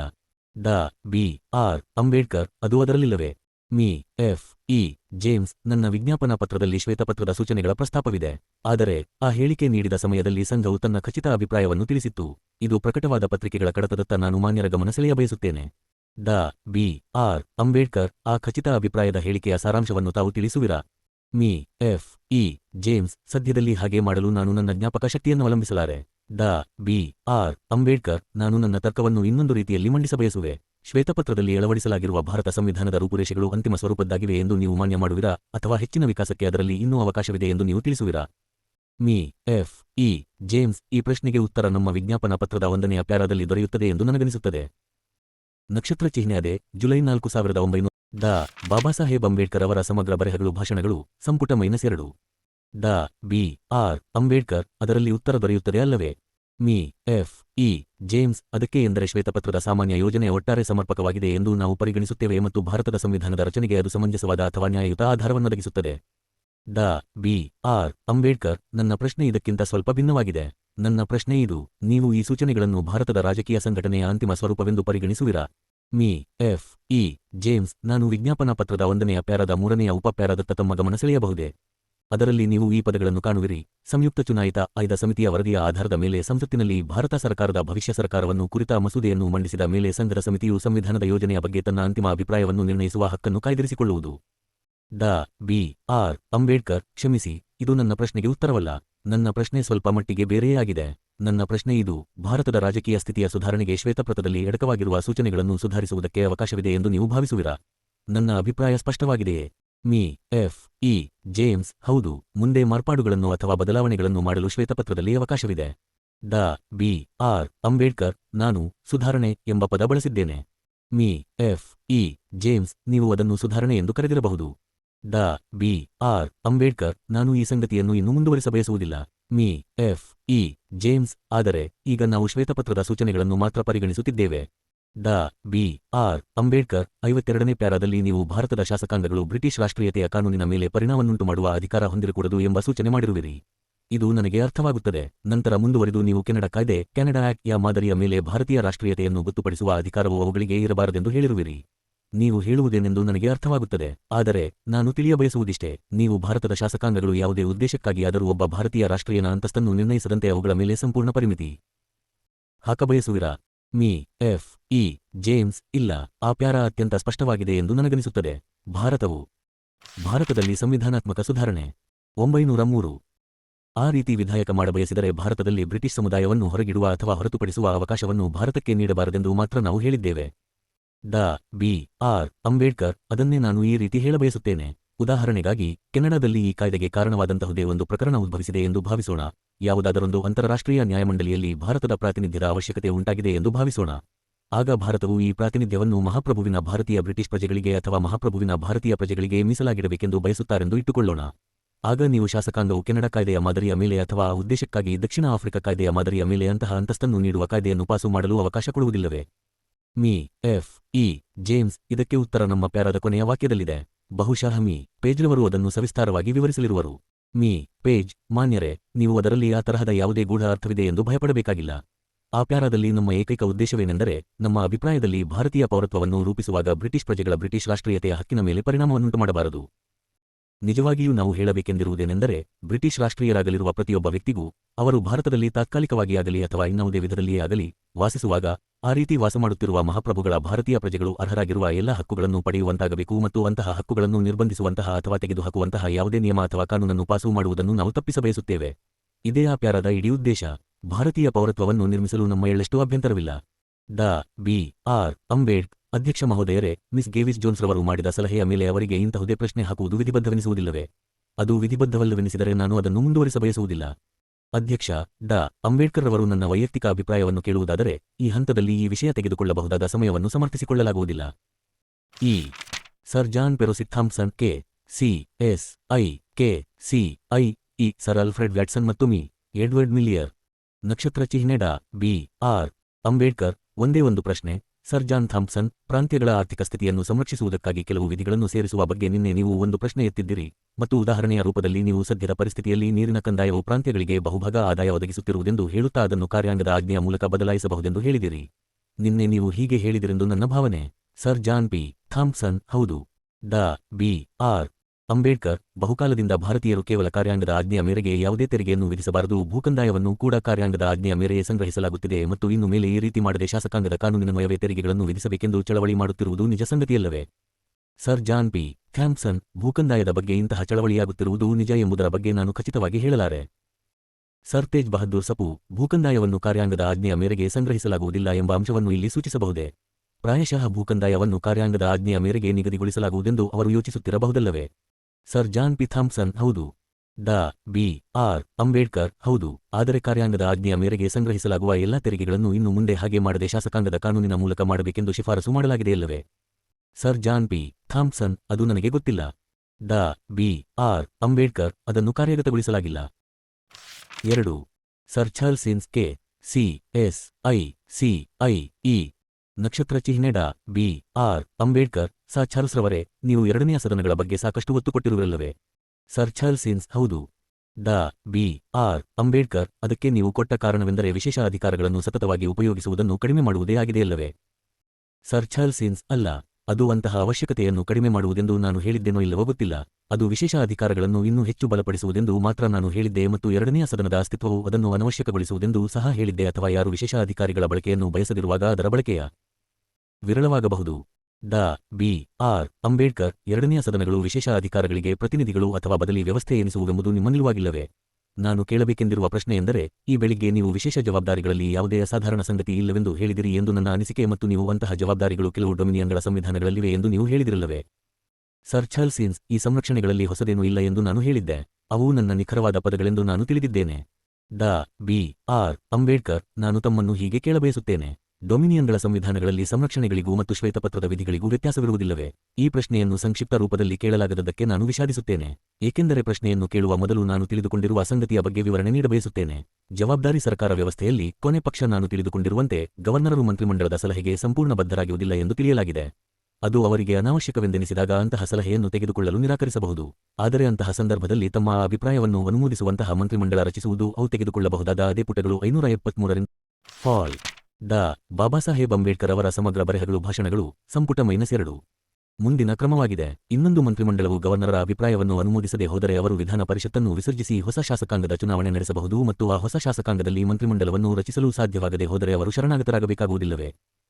Sir Charles since. ಹೌದು, ಹೀಗಾಗುವುದು ಸಾಮಾನ್ಯ. ಆದರೆ ಆ ವಿಷಯ ಅತಿ ಮಹತ್ವದ್ದಾಗಿರುವುದೆಂಬ ಕಾರಣ ಅವರು ಹಾಗೆ ಮಾಡಕೂಡದೆಂದು ಭಾವಿಸಿದರೆ ಅದು ಬೇರೆ ವಿಷಯ. ಡಾ. ಬಿ. ಆರ್. ಅಂಬೇಡ್ಕರ್. ಶ್ವೇತಪತ್ರದ ಸೂಚನೆಗಳ ಪ್ರಕಾರ ಗವರ್ನರರು ಯಾವುದೇ ಮಂತ್ರಿಮಂಡಲವನ್ನು ತಳ್ಳಿಹಾಕುವ ಅಥವಾ ರದ್ದು ಮಾಡುವ ಅಧಿಕಾರ ಹೊಂದಿರುವುದಿಲ್ಲವೇ? ಇದು ಶ್ವೇತಪತ್ರದಲ್ಲಿರುವ ಪ್ರಮುಖ ವ್ಯತ್ಯಾಸವಾಗಿಲ್ಲವೇ? Sir Charles since. ಅವರು ತಮ್ಮ ವಿಶೇಷ ಜವಾಬ್ದಾರಿಗಳನ್ನು ಚಲಾಯಿಸುವಲ್ಲಿ ಮಾತ್ರ. ಡಾ. ಬಿ. ಆರ್. ಅಂಬೇಡ್ಕರ್. ಅವರು ಯಾವಾಗಲೂ ಯಾವ ಮಂತ್ರಿ ಮಂಡಲದ ಸಲಹೆಗೂ ಬದ್ಧರಾಗಿರುವುದಿಲ್ಲವಲ್ಲವೇ? ಸರ್ ಚಾರ್ಲ್ಸ್ ಸೀನ್ಸ್, ನಮ್ಮ ಕಡೆಯಿಂದ ನಾವು ಪ್ರತಿಯೊಬ್ಬ ಭಾರತೀಯನು ಸಂವಿಧಾನವನ್ನು ಕಾರ್ಯಗತಗೊಳಿಸುವಲ್ಲಿ ಸಮಂಜಸ ಸಹಕಾರ ಭಾವನೆ ತಳೆಯುವನೆಂದು ಗ್ರಹಿಸಿಕೊಳ್ಳುವಂತೆ ನೀವು ಸಹ ಗವರ್ನರರು ಸಂವಿಧಾನವನ್ನು ಅದರ ಮೂಲೋದ್ದೇಶಕ್ಕನುಗುಣವಾಗಿಯೇ ಕಾರ್ಯಗತಗೊಳಿಸಲು ಶ್ರಮಿಸುವರೆಂದು ಭಾವಿಸಿಕೊಳ್ಳಬೇಕು. ಡಾ. ಬಿ. ಆರ್. ಅಂಬೇಡ್ಕರ್. ಹೌದು ಸರ್ ಚಾರ್ಲ್ಸ್ ಸೀನ್ಸ್, ಗವರ್ನರರು ಈ ಅಧಿಕಾರಗಳನ್ನು ಚಲಾಯಿಸುವರೆಂದು ನೀವು ಏಕೆ ಭಾವಿಸಿಕೊಳ್ಳುತ್ತಿರುವಿರೆಂಬುದು ನನಗೆ ಅರ್ಥವಾಗುತ್ತಿಲ್ಲ. ಪ್ರತಿಯೊಬ್ಬ ಗವರ್ನರರು ಸಾಧ್ಯವಾದ ಮಟ್ಟಿಗೆ ಈ ಅಧಿಕಾರಿಗಳನ್ನು ಚಲಾಯಿಸದಂತೆ ಎಚ್ಚರಿಕೆ ವಹಿಸುವರೆಂದು ನನಗನಿಸುತ್ತದೆ. ಡಾ. ಬಿ. ಆರ್. ಅಂಬೇಡ್ಕರ್. ಈ ಎರಡು ನಿಲುವುಗಳಲ್ಲಿರುವ ವ್ಯತ್ಯಾಸವನ್ನು ನಾನು ತಿಳಿದುಕೊಂಡಂತೆ ವಿವರಿಸಬಯಸುತ್ತೇನೆ. ಗವರ್ನರರಿಗೆ ನೀಡಲಾದ ವಿಶೇಷ ಅಧಿಕಾರಿಗಳು ಅವರಿಗೆ ಯಾವುದೇ ಒಂದು ಮಂತ್ರಿಮಂಡಲವು ತಮಗೆ ನೀಡಿದ ಸಲಹೆಯೊಡನೆಯ ಸಮ್ಮತಿ ಹೊಂದಿದಾಗ ಆ ಮಂತ್ರಿಮಂಡಲವನ್ನು ರದ್ದು ಮಾಡುವ ಅಧಿಕಾರವನ್ನು ನೀಡುವುದಿಲ್ಲವೇ? ಸರ್ ಚಾರ್ಲ್ಸ್ ಸೀನ್ಸ್, ನೀವು ಏನು ಹೇಳಬಯಸುತ್ತಿರುವಿರೆಂದು ನನಗೆ ಅರ್ಥವಾಗುತ್ತಿಲ್ಲ. ಡಾ. ಬಿ. ಆರ್. ಅಂಬೇಡ್ಕರ್. ನಾನು ನಿಮ್ಮನ್ನು ಕೇಳುತ್ತಿರುವುದಿಷ್ಟೇ. ಗವರ್ನರರಿಗೆ ನೀಡಲಾಗಿರುವ ವಿಶೇಷ ಅಧಿಕಾರಗಳು ಅವರು ತಮಗೆ ನೀಡಲಾದ ಸಲಹೆಯನ್ನು ಒಪ್ಪಿಕೊಳ್ಳದೇ ಇರುವ ಸಂದರ್ಭದಲ್ಲಿ ಆ ಒಂದು ಮಂತ್ರಿಮಂಡಲವನ್ನು ಮಾತ್ರ ರದ್ದು ಮಾಡುವ ಅಧಿಕಾರವನ್ನು ನೀಡುವುದಿಲ್ಲ. ಆದರೆ ಯಾವ ಮಂತ್ರಿಮಂಡಲವನ್ನಾದರೂ ರದ್ದು ಮಾಡುವ ಆ ಅಧಿಕಾರವನ್ನು ಅವರಿಗೆ ಕೊಡಲಾಗಿದೆಯಲ್ಲವೇ? ಸರ್ ಚಾರ್ಲ್ಸ್ ಸೀನ್ಸ್, ಅದು ನಿಜ. ಏಕೆಂದರೆ ಕೆಲವು ವಿಶೇಷ ಜವಾಬ್ದಾರಿಗಳನ್ನು ನಿರ್ವಹಿಸುವುದೇ ಅವರು ಮಾಡಬೇಕಾದ ಕೆಲಸ. ಅದು ಯಾವುದೇ ಒಂದು ಮಂತ್ರಿಮಂಡಲವನ್ನು ರದ್ದು ಮಾಡುವುದು ಅಥವಾ ಮಾಡದೇ ಇರುವುದಾಗಿಲ್ಲ. ಅವರು ಆ ವಿಶೇಷ ಜವಾಬ್ದಾರಿಯನ್ನು ಸಂರಕ್ಷಿಸಬೇಕೇ ಬೇಡವೇ ಎಂಬುದೇ ಪ್ರಶ್ನೆಯಾಗಿದೆ. ಭಾರತದಲ್ಲಿ ಸಂವಿಧಾನಾತ್ಮಕ ಸುಧಾರಣೆ 907. ಡಾ. ಬಿ. ಆರ್. ಅಂಬೇಡ್ಕರ್. ಅದೇ ಎರಡು ಸಂರಕ್ಷಣೆಗಳ ನಡುವೆ ಇರುವ ಪ್ರಮುಖ ವ್ಯತ್ಯಾಸ. ಸರ್ ಚಾರ್ಲ್ಸ್ ಸೀನ್ಸ್, ನಾನು ಹೇಳಿದ್ದು ಅದೇ. ಕೆಲವು ಕಾರಣಗಳಿಂದಾಗಿ ಭಾರತದಲ್ಲಿರಬೇಕಾದ ಸಂರಕ್ಷಣೆಗಳು ಹೆಚ್ಚು ನಿಖರವಾಗಿರಬೇಕು ಹಾಗೂ ಅವುಗಳ ಸ್ಪಷ್ಟ ವಿವರಣೆ ಇರಬೇಕು. ಉದಾಹರಣೆಗಾಗಿ, ಕೋಮು ಸಮಸ್ಯೆಗಳಿಂದಾಗಿ ಅಂತಹ ಸಂರಕ್ಷಣೆಗಳು ಅವಶ್ಯವೆನಿಸುವುವು. ಡಾ. ಬಿ. ಆರ್. ಅಂಬೇಡ್ಕರ್. ಅವುಗಳಿಗೆ ಆಧಾರಗಳಿವೆಯೇ ಎಂದು ನಾನು ಕೇಳುತ್ತಿಲ್ಲ. ಅದರಲ್ಲಿ ವ್ಯತ್ಯಾಸವಿದೆ ಎಂದು ನಾನು ತೋರಿಸಿಕೊಡಲು ಮಾತ್ರ ಪ್ರಯತ್ನಿಸುತ್ತಿದ್ದೇನೆ. ಸರ್ ಚಾರ್ಲ್ಸ್ ಸೀನ್ಸ್, ಸರಿ. 8. ಸರ್ ಎಡ್ವರ್ಡ್ ಬೆಂಥಾಲ್, ಸರ್ ಥಾಮಸ್ ಕ್ಯಾಟೋ ಮತ್ತು ಮಿ. ಜಿ. ಎಲ್. ಎಂಟರ್ಬೋಥಾಮ್, ಭಾರತದ ಅಸೋಸಿಯೇಟ್ ಚೇಂಬರ್ ಆಫ್ ಕಾಮರ್ಸ್ ಪರವಾಗಿ. ನಕ್ಷತ್ರ ಚಿಹ್ನೆ. ಡಾ. ಬಿ. ಆರ್. ಅಂಬೇಡ್. ಸರ್ ಎಡ್ವರ್ಡ್, ನಾನು ಮೊದಲನೆಯದಾಗಿ ನೀವು ನೀಡಿದ ಹೇಳಿಕೆಯ ಸಂಯುಕ್ತ ಹಣಕಾಸು ವ್ಯವಸ್ಥೆಯ ಫೆಡರಲ್ ಫೈನಾನ್ಸ್ ಬಗ್ಗೆ ಒಂದು ಪ್ರಶ್ನೆ ಕೇಳಬಯಸುತ್ತೇನೆ. ನೀವು ಭಾರತದಲ್ಲಿ ತೆರಿಗೆಗಳಲ್ಲಿ ಏಕರೂಪತೆಗೆ ಹೆಚ್ಚು ಮಹತ್ವ ಕೊಟ್ಟಿರುವಿರೆಂದು ನನಗನಿಸುತ್ತದೆ. ನಾನು ಅದನ್ನು ಸರಿಯಾಗಿ ಹೇಳುತ್ತಿದ್ದೇನೆಯೋ ಇಲ್ಲವೋ ನನಗೆ ತಿಳಿಯದು. Sir Edward Benthall. ಹೌದು, ಸರಿಯಾಗಿದೆ. ಡಾ. ಬಿ. ಆರ್. ಅಂಬೇಡ್ಕರ್. ಆ ಕಾರಣ ನೀವು ಎಲ್ಲ ಆದಾಯದ ಮೂಲಗಳನ್ನು ಕೇಂದ್ರ ಮತ್ತು ಪ್ರಾಂತ್ಯಗಳ ನಡುವೆ ಕೇಂದ್ರದಲ್ಲಿಯೇ ಪ್ರತ್ಯೇಕಗೊಳಿಸಿ ಅವುಗಳನ್ನು ಕೇಂದ್ರವೇ ವಿಭಜಿಸಬೇಕೆಂದು ಸಲಹೆ ಮಾಡಿರುವಿರಿ. ಇದು ನಿಜವಲ್ಲವೇ? Sir Edward ಬೆಂಥಾಲ್. ನಾವು ಈ ಸಲಹೆ ಮಾಡಿರುವೆವೆ. ಡಾ. ಬಿ. ಆರ್. ಅಂಬೇಡ್ಕರ್. ನಾನು ಸಾಮಾನ್ಯವಾಗಿ ಸಾರಾಂಶ ರೂಪದಲ್ಲಿ ಹೇಳುವುದೇನೆಂದರೆ, ತೆರಿಗೆ ನೀತಿಯಲ್ಲಿ ಏಕರೂಪತೆ ಇರಬೇಕೆಂಬ ದೃಷ್ಟಿಯಿಂದ ಎಲ್ಲ ಪ್ರಮುಖ ತೆರಿಗೆಗಳನ್ನು ಕೇಂದ್ರವೇ ವಿಧಿಸಬೇಕೆಂದು ನೀವು ಬಯಸುತ್ತಿರುವಿರಲ್ಲವೇ? Sir Edward ಬೆಂಥಾಲ್. ನಾವು ಹಾಗೆ ಹೇಳುವಷ್ಟು ದೂರ ಹೋಗಿಲ್ಲ. ನಾವು ಏಕರೂಪತೆ ಬಯಸುತ್ತೇವೆ. ಆದರೆ ಎಲ್ಲಾ ತೆರಿಗೆಗಳನ್ನು ಕೇಂದ್ರವೇ ವಿಧಿಸಬೇಕೆಂದು ಹೇಳುವಷ್ಟರ ಮಟ್ಟಿಗೆ ನಾವು ಹೋಗಿಲ್ಲ. ಡಾ. ಬಿ. ಆರ್. ಅಂಬೇಡ್ಕರ್. ಇಡೀ ಭಾರತದಲ್ಲಿ ತೆರಿಗೆ ವಿಧಿಸುವ ಅಧಿಕಾರ ಹೊಂದಿರುವ ಏಕೈಕ ಪ್ರಾಧಿಕಾರವಿಲ್ಲದೆ ತೆರಿಗೆಯಲ್ಲಿ ಏಕರೂಪತೆಯನ್ನು ಸಾಧಿಸುವುದು ಹೇಗೆ ಸಾಧ್ಯ? Sir Edward ಬೆಂಥಾಲ್. ಸಹಯೋಗವನ್ನುಂಟುಮಾಡುವ ಯಾವುದಾದರೂ ವಿಧಾನಗಳನ್ನು ರೂಪಿಸಬಹುದು. ಡಾ. ಬಿ. ಆರ್. ಅಂಬೇಡ್ಕರ್. ಉದಾಹರಣೆಗಾಗಿ, ಪ್ರಾಂತೀಯ ಉದ್ದೇಶಗಳಿಗಾಗಿ ಒಂದು ಪ್ರಾಂತ್ಯವು ಆದಾಯ ತೆರಿಗೆಯ ಮೇಲೆ ಹೆಚ್ಚಿನ ಕರವನ್ನು ಹೇರುವುದೆಂದು ಭಾವಿಸೋಣ. ಅದರಿಂದ ಏಕರೂಪತೆಯ ತತ್ವದ ಉಲ್ಲಂಘನೆಯಾಗುವುದಿಲ್ಲವೇ? ನಕ್ಷತ್ರ ಚಿಹ್ನೆ. ಮಿನಿಟ್ಸ್ ಆಫ್ ಎವಿಡೆನ್ಸ್, ಸಂಪುಟ 2 ಭಾರತದಲ್ಲಿ ಸಂವಿಧಾನಾತ್ಮಕ ಸುಧಾರಣೆ. Sir Edward Benthall. ಹೌದು, ನಾವು ಅದಕ್ಕೆ ಸಂಪೂರ್ಣ ವಿರೋಧವಾಗಿದ್ದೇವೆ. ಎಫ್ಒಎಫ್. ಡಾ. ಬಿ. ಆರ್. ಅಂಬೇಡ್ಕರ್. ಆದಾಗ್ಯೂ ನೀವು ಸಾವಧಿಕ ತೆರಿಗೆ, ಟರ್ಮಿನಲ್ ತೆರಿಗೆಗಳನ್ನು ವಿರೋಧಿಸುವಿರಾ? Sir Edward ಬೆಂಥಾಲ್. ನಾವು ತಾತ್ವಿಕವಾಗಿ ಅವುಗಳಿಗೆ ವಿರೋಧವಾಗಿದ್ದೇವೆ ಮತ್ತು ಅಂತರ ಪ್ರಾಂತೀಯ ಸುಂಕ ತೆರಿಗೆಗಳು ಅಥವಾ ಅಂತರ ಪ್ರಾಂತೀಯ ನಿರ್ಬಂಧಗಳನ್ನು ನಿರ್ಮಿಸುವ ಯಾವುದೇ ತೆರಿಗೆಗಳನ್ನು ವಿಧಿಸುವಾಗ ಸಂಯುಕ್ತ ರಾಜ್ಯದ ಒಪ್ಪಿಗೆ ಪಡೆಯಬೇಕಾಗುತ್ತದೆ ಎಂದು ನಾವು ಸಲಹೆ ಮಾಡಿದ್ದೇವೆ. ಇದೇ ನಮ್ಮ ಸಾಕ್ಷ್ಯದ ತಾತ್ಪರ್ಯವಾಗಿದೆ. ಡಾ. ಬಿ. ಆರ್. ಅಂಬೇಡ್ಕರ್. ತೆರಿಗೆಯ ಮೂಲಗಳ ಪ್ರತ್ಯೇಕತೆ ಉಂಟಾಗುವುದೆಂದು ಇದರ ಅರ್ಥವಾಗುತ್ತದೆ. ಪ್ರಾಂತ್ಯಗಳು ತೆರಿಗೆ ವಿಧಿಸುವಂತಿಲ್ಲ ಅಥವಾ ಕೇಂದ್ರ ಪೂರ್ವಾನುಮತಿಯಿಂದ ಮಾತ್ರ ವಿಧಿಸಬಹುದಾಗಿದೆಯಲ್ಲವೇ? Sir Edward ಬೆಂಥಾಲ್. ಸಹಯೋಗದ ಯೋಜನೆಯೊಂದನ್ನು ರೂಪಿಸುವಂತಹ ಮೂರನೆಯ ವಿಧಾನ ಹೊಂದಿದೆ ಎಂದು ನನಗನಿಸುತ್ತದೆ. ಡಾ. ಬಿ. ಆರ್. ಅಂಬೇಡ್ಕರ್. ಅದು ನನಗೆ ಗೊತ್ತಿಲ್ಲ. ಈ ಸಹಯೋಗವನ್ನುಂಟುಮಾಡುವ ಯಾವುದಾದರೂ ವಿಧಾನವನ್ನು ನೀವು ಸೂಚಿಸಬಲ್ಲಿರಾ? Sir Edward ಬೆಂಥಾಲ್. ಸದ್ಯದಲ್ಲಿ ಕೆಲವು ನಿಯಮಗಳನ್ನು ರೂಪಿಸಲಾಗಿದೆ ಎಂದು ನಾನು ಭಾವಿಸುತ್ತೇನೆ. ಆದರೆ ಈಗ ನಾವು ನಿಯಮಗಳನ್ನು ಮಾಡುತ್ತಿರುವ ಏಕಾತ್ಮಕ ಪದ್ಧತಿಯ ಸರ್ಕಾರದ ಬಗ್ಗೆ ವಿಚಾರಿಸುತ್ತಿದ್ದೇವೆ. ಡಾ. ಬಿ. ಆರ್. ಅಂಬೇಡ್ಕರ್. ನಾವು ಇದನ್ನು ನಿಜವಾಗಿ ಈಗ ಪರಿಶೀಲಿಸುತ್ತಿರುವ ಪ್ರಾಂತೀಯ ಸ್ವಾಯತ್ತತೆಯ ದೃಷ್ಟಿಯಿಂದ ಮತ್ತು ಪ್ರಾಂತ್ಯಗಳಲ್ಲಿ ನಾವು ಸ್ಥಾಪಿಸಲಿರುವ ಜವಾಬ್ದಾರಿ ಸರ್ಕಾರದ ದೃಷ್ಟಿಯಿಂದ ನೋಡುತ್ತಿದ್ದೇವೆ. Sir Edward Benthall. ಹೌದು. ಡಾ. ಬಿ. ಆರ್. ಅಂಬೇಡ್ಕರ್ರ. ಈಗ ನಾನು ಅದನ್ನು ಈ ರೀತಿ ಹೇಳುವೆ. ಪ್ರಾಂತೀಯ ಸ್ವಾಯತ್ತತೆಯ ದೃಷ್ಟಿಯಿಂದ ಒಂದು ಪ್ರಾಂತ್ಯವು ತನ್ನ ತೆರಿಗೆ ವ್ಯವಸ್ಥೆಯ ವಿಧಾನವನ್ನು ತಾನೇ ರೂಪಿಸಿಕೊಳ್ಳಲು ಸ್ವತಂತ್ರವಾಗಿರದೆ ಹೋದರೆ ಮತ್ತು ಪ್ರತಿಸಾರಿ ಕೇಂದ್ರವನ್ನು ಸಂಪರ್ಕಿಸಬೇಕಾದರೆ ಪ್ರಾಂತೀಯ ಸ್ವಾಯತ್ತತೆಯನ್ನು ಕಾರ್ಯರೂಪದಲ್ಲಿ ಸಾಧಿಸುವುದು ಅತಿ ಕಷ್ಟವೆನಿಸುವುದು. Sir Edward ಬೆಂಥಾಲ್. ಪ್ರತಿಸಾರಿಯೂ ಹಾಗಾಗುವುದಿಲ್ಲ. ಆದರೆ ಇದರ ಪರಿಣಾಮವಾಗಿ ಭಾರತದ ವಾಣಿಜ್ಯದ ಅಭಿವೃದ್ಧಿ ಕುಂಠಿತವಾಗುವ ಸಾಧ್ಯತೆ ಇದೆ. ಈ ಅಂಶಗಳನ್ನು ಮುಂದಿಡುವುದರ ಮೂಲಕ ಯಾವುದೇ ನಿಯಮಗಳನ್ನು ನಿರೂಪಿಸುವುದು ನಮ್ಮ ಉದ್ದೇಶವಾಗಿಲ್ಲ. ಆದರೆ ಸಂಯುಕ್ತ ಆಯ್ದ ಸಮಿತಿಯು ಇವುಗಳನ್ನು ಪರಿಶೀಲಿಸಲು ಅದರ ಗಮನಕ್ಕೆ ತರುವುದೇ ನಮ್ಮ ಉದ್ದೇಶವಾಗಿದೆ. ಡಾ. ಬಿ. ಆರ್. ಅಂಬೇಡ್ಕರ್. ಹಾಗಾದರೆ ಕೇಂದ್ರ ಮತ್ತು ಪ್ರಾಂತ್ಯಗಳ ನಡುವೆ ಯಾವುದೇ ಹಣಕಾಸಿನ ವ್ಯವಸ್ಥೆಯನ್ನು ನಿರೂಪಿಸುವಾಗ ಯಾವ ವ್ಯವಸ್ಥೆಯನ್ನನುಸರಿಸಿದರೂ ಅದು ಪ್ರಾಂತೀಯ ಸ್ವಾಯತ್ತತೆ ಮತ್ತು ಪ್ರಾಂತ್ಯಗಳಲ್ಲಿ ಜವಾಬ್ದಾರಿ ಸರ್ಕಾರದ ತತ್ವಕ್ಕೆ ಅಸಮಂಜಸವಾದದ್ದಾಗಿರಬಾರದೆಂಬ ಅಂಶವನ್ನು ನೀವು ಮಾನ್ಯ ಮಾಡುವಿರೆಂದು ನಾನು ಹೇಳಬಹುದೇ? ಡಾ ಬಾಬಾಸಾಹೇಬ್ ಅಂಬೇಡ್ಕರ್ ಅವರ ಸಮಗ್ರ ಬರೆಹಗಳು ಭಾಷಣಗಳು ಸಂಪುಟ -2 ಸರ್ ಎಡ್ವರ್ಡ್ ಬೆಂಥಾಲ್ ಹೌದು. ಈ ಮೊದಲಿನ ಒಂದು ಪ್ರಶ್ನೆಗೆ ಉತ್ತರ ಕೊಡುತ್ತಾ ಅವಶ್ಯಕತೆಗಿಂತ ಹೆಚ್ಚಾದ ಸಮಾನ ವ್ಯಾಪ್ತಿಯ ಅಧಿಕಾರಗಳಿರಬಾರದೆಂದು ನಾನು ಹೇಳಿದ್ದೆ. ಇದಕ್ಕೆ ನಮ್ಮ ಒಪ್ಪಿಗೆ ಇದೆ. ವಿಷಯಗಳ ಮತ್ತು ತೆರಿಗೆಗಳ ವಿಭಜನೆ ಸಾಧ್ಯವಾದಷ್ಟು ಮಟ್ಟಿಗೆ ಸ್ಪಷ್ಟವಾಗಿರಬೇಕು. ಆದರೆ ವ್ಯಾಪಾರದ ದೃಷ್ಟಿಯಿಂದ ಹೇಗೆ ಈ ವಿಧಿಗಳು ಅಂತರ ಪ್ರಾಂತೀಯ ಸುಂಕದ ಕಟ್ಟೆಗಳನ್ನು ನಿರ್ಮಿಸಲಿವೆ ಎಂದು ನಾವು ತಿಳಿಸಬಯಸುತ್ತೇವೆ. ಡಾ ಬಿ. ಆರ್. ಅಂಬೇಡ್ಕರ್ ನಾನು ಈಗ 3ನೆಯ ಪ್ಯಾರಾದಲ್ಲಿ ನಮೂದಾಗಿರುವ ರಿಸರ್ವ್ ಬ್ಯಾಂಕಿನ ಬಗ್ಗೆ ಒಂದು ಪ್ರಶ್ನೆ ಕೇಳಬಯಸುತ್ತೇನೆ. ಈ ಬ್ಯಾಂಕು ರಾಜಕೀಯ ಹಸ್ತಕ್ಷೇಪದಿಂದ ಮುಕ್ತವಾಗಿರಬೇಕೆಂದು ನೀವು ಹೇಳುತ್ತಿರಲ್ಲವೇ? ಸರ್ ಎಡ್ವರ್ಡ್ ಬೆಂಥಾಲ್ ಹೌದು. ಡಾ ಬಿ. ಆರ್. ಅಂಬೇಡ್ಕರ್ ಗಂಡಾಂತರ ಪರಿಸ್ಥಿತಿಯಲ್ಲಿ ಬ್ಯಾಂಕಿಗೆ ರಾಜಕೀಯ ಸಹಾಯದ ಅವಶ್ಯಕತೆ ಬೀಳುವುದೆಂದು ನೀವು ಒಪ್ಪುವಿರೆಂದು ನಾನು ಭಾವಿಸುತ್ತೇನೆ. ಸರ್ ಎಡ್ವರ್ಡ್ ಬೆಂಥಾಲ್ ಬೇಕಾಗಬಹುದು. ಡಾ ಬಿ. ಆರ್. ಅಂಬೇಡ್ಕರ್ ಗಂಡಾಂತರ ಪರಿಸ್ಥಿತಿಯಲ್ಲಿ ಬ್ಯಾಂಕಿಗೆ ಬೆಂಬಲ ನೀಡಲು ಸರ್ಕಾರವು ಸಾಲ ಮರುಪಾವತಿ ಮಾಡುವ ಅವಧಿಯನ್ನು ವಿಸ್ತರಿಸುವುದಕ್ಕಾಗಿ ಅದು ಅವಶ್ಯವೆನಿಸುವುದಿಲ್ಲವೇ? ಸರ್ ಎಡ್ವರ್ಡ್ ಬೆಂಥಾಲ್ ಹೌದು. ಎಲ್ಲಾ ರಿಸರ್ವ್ ಬ್ಯಾಂಕುಗಳ ಘಟನೆಗಳಲ್ಲಿ ಹಣಕಾಸಿನ ಬಿಕ್ಕಟ್ಟು ಉಂಟಾದ ಪ್ರಸಂಗಗಳಲ್ಲಿ ಸರ್ಕಾರದ ಹಸ್ತಕ್ಷೇಪಕ್ಕೆ ಅವಕಾಶವಿದ್ದು ನಾನು ಅಂತಹ ಹಸ್ತಕ್ಷೇಪದ ಅಧಿಕಾರ ನೀಡಲು ಆಕ್ಷೇಪಿಸುವುದಿಲ್ಲ. ಡಾ ಬಿ. ಆರ್. ಅಂಬೇಡ್ಕರ್ ಆದ್ದರಿಂದ ಬಿಕ್ಕಟ್ಟಿನ ಸಮಯದಲ್ಲಿ ಸರ್ಕಾರವು ಬ್ಯಾಂಕಿಗೆ ಸಹಾಯವನ್ನು ಸಾಲ ತೀರಿಸುವ ಅವಧಿಯನ್ನು ವಿಸ್ತರಿಸುವ ಮೂಲಕವಾಗಲಿ ಅಥವಾ ಬ್ಯಾಂಕು ತನ್ನ ಕಾರ್ಯನಿರ್ವಹಣೆ ಮಾಡಿಕೊಂಡು ಹೋಗಲು ಮತ್ತು ತನ್ನ ಕಾಯ್ದಿಟ್ಟ ನಿಧಿ ಅಥವಾ ಆಪದ್ದನವನ್ನು ಬಲಪಡಿಸಲು ಮುಂಗಡ ಹಣ ನೀಡುವ ಮೂಲಕವಾಗಲಿ ಬ್ಯಾಂಕಿನ ಮೇಲೆ ಮತ್ತು ಅದರ ಕಾರ್ಯಾಚರಣೆಯ ಮೇಲೆ ತನ್ನ ಪ್ರಭಾವ ಹೊಂದಿರುವುದಕ್ಕೆ ನೀವು ಸಮ್ಮತಿಸುವಿರಲ್ಲವೇ? ಸರ್ ಎಡ್ವರ್ಡ್ ಬೆಂಥಾಲ್ ಸರ್ಕಾರವು ಒಂದಲ್ಲ ಒಂದು ರೀತಿಯಲ್ಲಿ ಬ್ಯಾಂಕಿನ ಕೆಲವು ಅಧಿಕಾರಿಗಳನ್ನು ಮತ್ತು ನಿರ್ದೇಶಕರನ್ನು ನೇಮಕ ಮಾಡುತ್ತದೆ. ಆದರೆ ಸರ್ಕಾರವು ನಿರ್ದೇಶಕರನ್ನು ಅಂತಹ ಬಹುಸಂಖ್ಯೆಯಲ್ಲಿ ನೇಮಕ ಮಾಡಬಾರದು. ಡಾ ಬಿ. ಆರ್. ಅಂಬೇಡ್ಕರ್ ನಾನು ಈ ಅಂಶವನ್ನು ಸ್ಪಷ್ಟಪಡಿಸಬಯಸುತ್ತೇನೆ. ನಾನು ರಾಜಕೀಯ ಪ್ರವೇಶ, ಹಸ್ತಕ್ಷೇಪ ಮತ್ತು ಪ್ರಭಾವ ಇವುಗಳಲ್ಲಿ ವ್ಯತ್ಯಾಸ ಮಾಡುತ್ತೇನೆ. ಇವುಗಳಲ್ಲಿ ನೀವು ಸರ್ಕಾರಕ್ಕೆ ಯಾವುದಕ್ಕೆ ಅವಕಾಶ ಕೊಡುತ್ತೀರಿ ಅಥವಾ ಯಾವುದಕ್ಕೆ ಅವಕಾಶ ಕೊಡುವುದಿಲ್ಲ. ಸರ್ ಎಡ್ವರ್ಡ್ ಬೆಂಥಾಲ್ ಇದನ್ನು ಸ್ಪಷ್ಟಪಡಿಸುವುದೆಂದರೆ ರಿಸರ್ವ್ ಬ್ಯಾಂಕಿನ ಘಟನೆಯನ್ನು ಮನಃ ಬರೆಯಬೇಕೆಂದು ಅರ್ಥವಾಗುತ್ತದೆ. ಡಾ ಬಿ.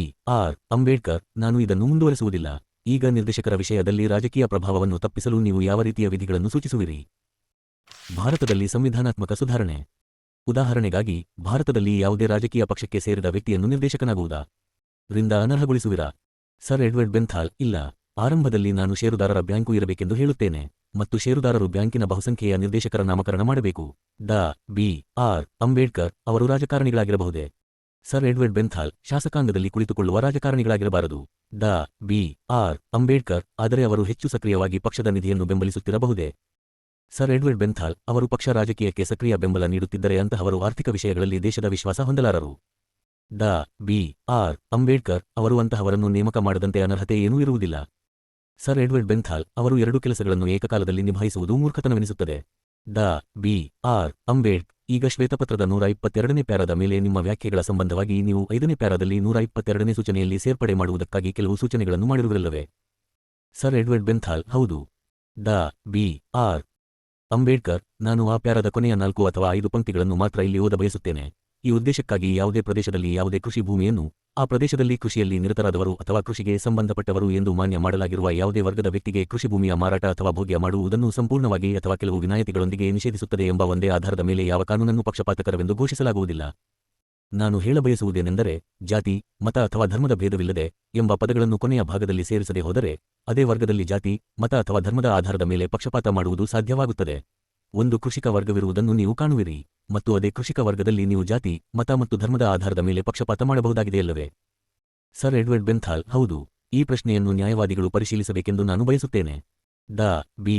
ಆರ್. ಅಂಬೇಡ್ಕರ್ ನಾನು ನಿಮ್ಮನ್ನು ಈ ಬಗ್ಗೆ ಕೇಳಲು ಕಾರಣವೆಂದರೆ ನೀವು ಈ ಖಂಡ ಕ್ಲಾಸ್ ವನ್ನು ಉತ್ತಮಗೊಳಿಸುವುದಕ್ಕಾಗಿ ಈ ಸೂಚನೆಯು ಪ್ರಭಾವಯುತವಾಗಬೇಕಾದರೆ.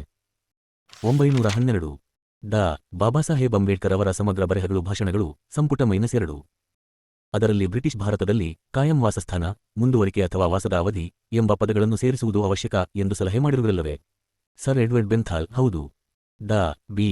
ಆರ್. ಅಂಬೇಡ್ಕರ್ ನೀವು ಅದರಲ್ಲಿ ಜಾತಿ, ಮತ ಮತ್ತು ಧರ್ಮದ ಆಧಾರದ ಮೇಲೆ ಯಾವುದೇ ರೀತಿಯ ಭಿನ್ನಭಾವ ಇರದಂತೆ ಆಗಬೇಕೆಂದು ಹೇಳಿಲ್ಲವಲ್ಲವೇ? ಯಾವುದೇ ಪಕ್ಷಪಾತದ ವಿರುದ್ಧವಾಗಿ ಈ ಪ್ಯಾರಾ ಪ್ರಭಾವಯುತವಾಗಬೇಕಾದರೆ ಹಾಗೆ ಮಾಡಬೇಕಾಗುತ್ತದೆಯಲ್ಲವೇ? ಸರ್ ಎಡ್ವರ್ಡ್ ಬೆಂಥಾಲ್ ಪ್ಯಾರಾದ ಕೊನೆಯ ಭಾಗದ ಬಗ್ಗೆ ನಾನು ಹೇಳಿರುವ ಅಂಶಗಳು ಜಿ ವಿಭಾಗದ 6ನೇ ಪ್ಯಾರಾದಲ್ಲಿದೆ.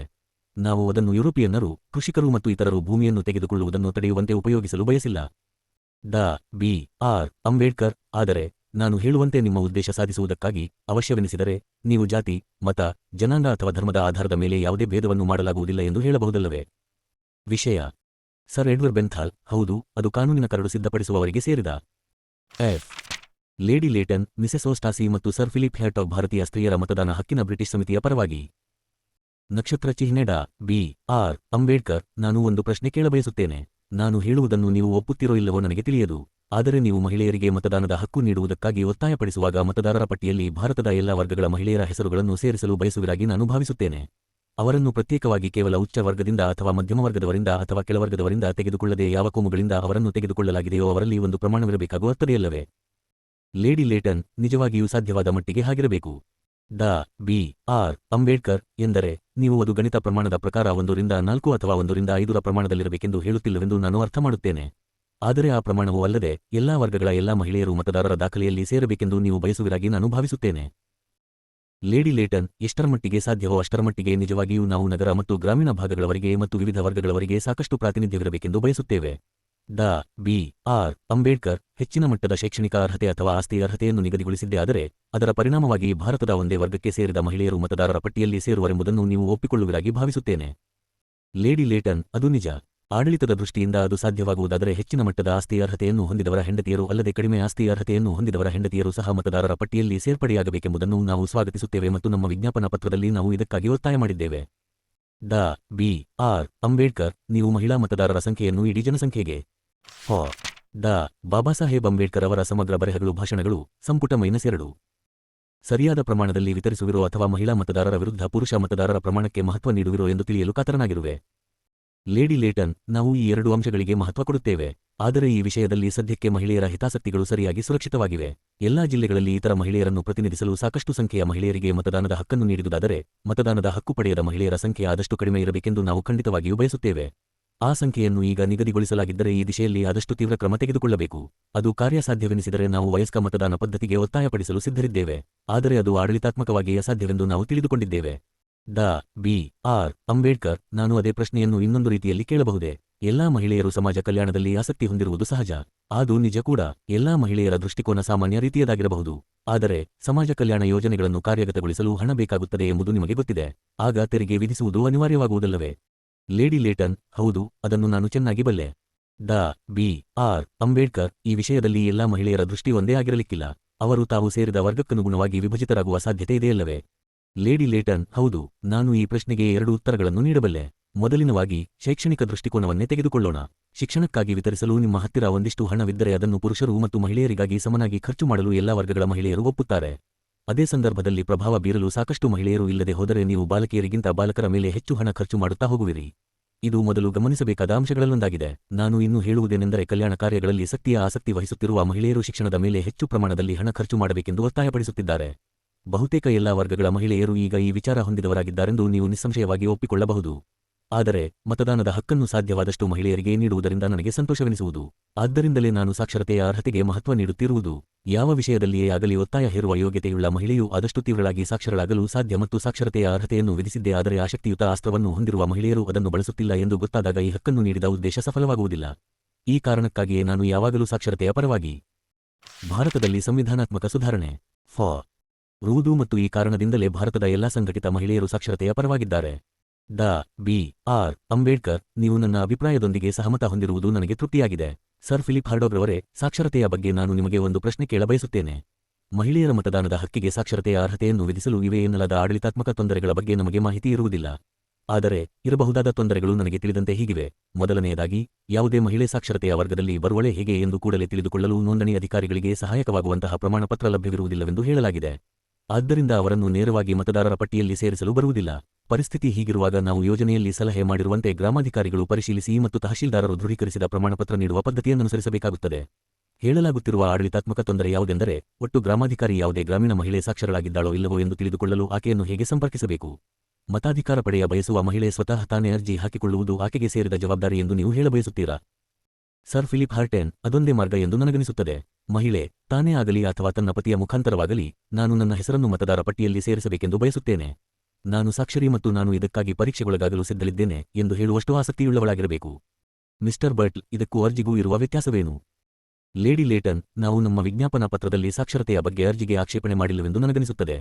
ನಾವು ಅದನ್ನು ಆಕ್ಷೇಪಿಸುವುದಿಲ್ಲ. ಯಾವುದೇ ಶೈಕ್ಷಣಿಕ ಅರ್ಹತೆಯ ಮೂಲಕ ಸಾಕ್ಷರರೆಂದು ಮೊದಲೇ ಮಾನ್ಯ ಮಾಡಲಾದ ಎಲ್ಲರನ್ನೂ ಯಾವ ಅಡ್ಡಿಯೂ ಇಲ್ಲದೆ ಮತದಾರರ ಪಟ್ಟಿಯಲ್ಲಿ ಸೇರಿಸಬೇಕು. ಇದನ್ನು ಹೊರತು ಇತರ ಪ್ರಸಂಗಗಳಲ್ಲಿ ಅರ್ಜಿಯ ಪ್ರಮೇಯ ಉಂಟಾಗುತ್ತದೆ. ಡಾ. ಬಿ.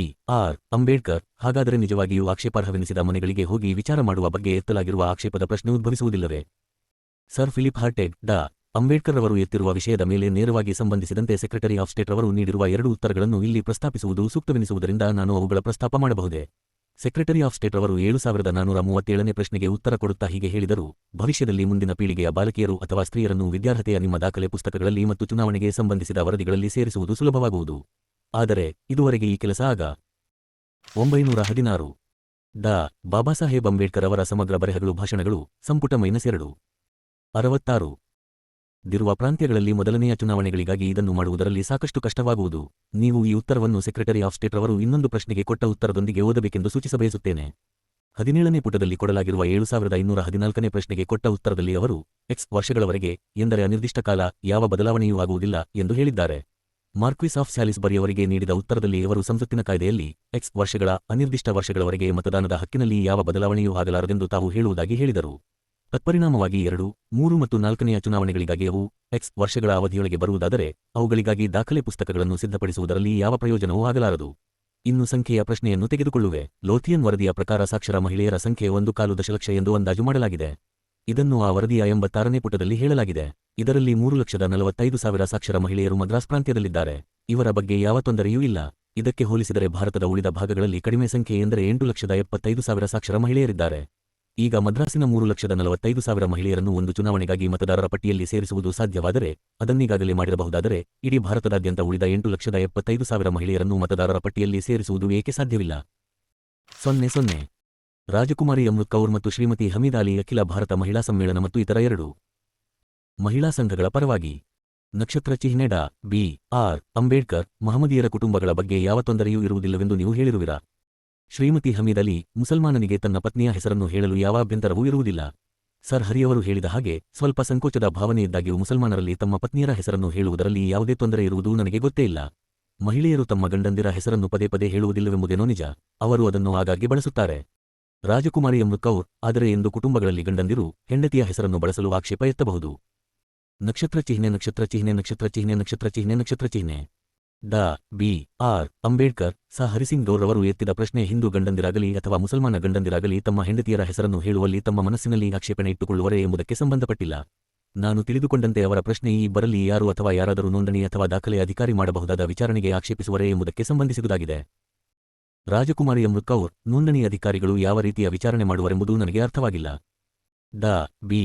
ಆರ್. ಅಂಬೇಡ್ಕರ್ ಅದು ಹೀಗಿರುವುದು. ನಿಮಗೆ ಹೆಂಡತಿ ಇದ್ದಾರೆಯೇ? ಅವರ ಹೆಸರೇನು? ಸರ್ ಹರಿಸಿಂಗ್ ಗೌ ಮತ್ತು ನಿಮಗೆ ಎಷ್ಟು ಜನ ಹೆಂಡತಿಯರಿದ್ದಾರೆ? ಡಾ. ಬಿ. ಆರ್. ಅಂಬೇಡ್ಕರ್ ನೋಂದಣಿ ಅಧಿಕಾರಿಗಳು ಮಾಡಬಹುದಾದ ಇಂತಹ ವಿಚಾರಣೆಗೆ ಯಾರಾದರೂ ಆಕ್ಷೇಪ ಎತ್ತಬಹುದೇ ಎಂಬುದು ಈಗಿರುವ ಪ್ರಶ್ನೆ. ನಕ್ಷತ್ರ ಚಿಹ್ನೆ ಮಿನಿಟ್ಸ್ ಆಫ್ ಎವಿಡೆನ್ಸ್ FOU ಡಾ.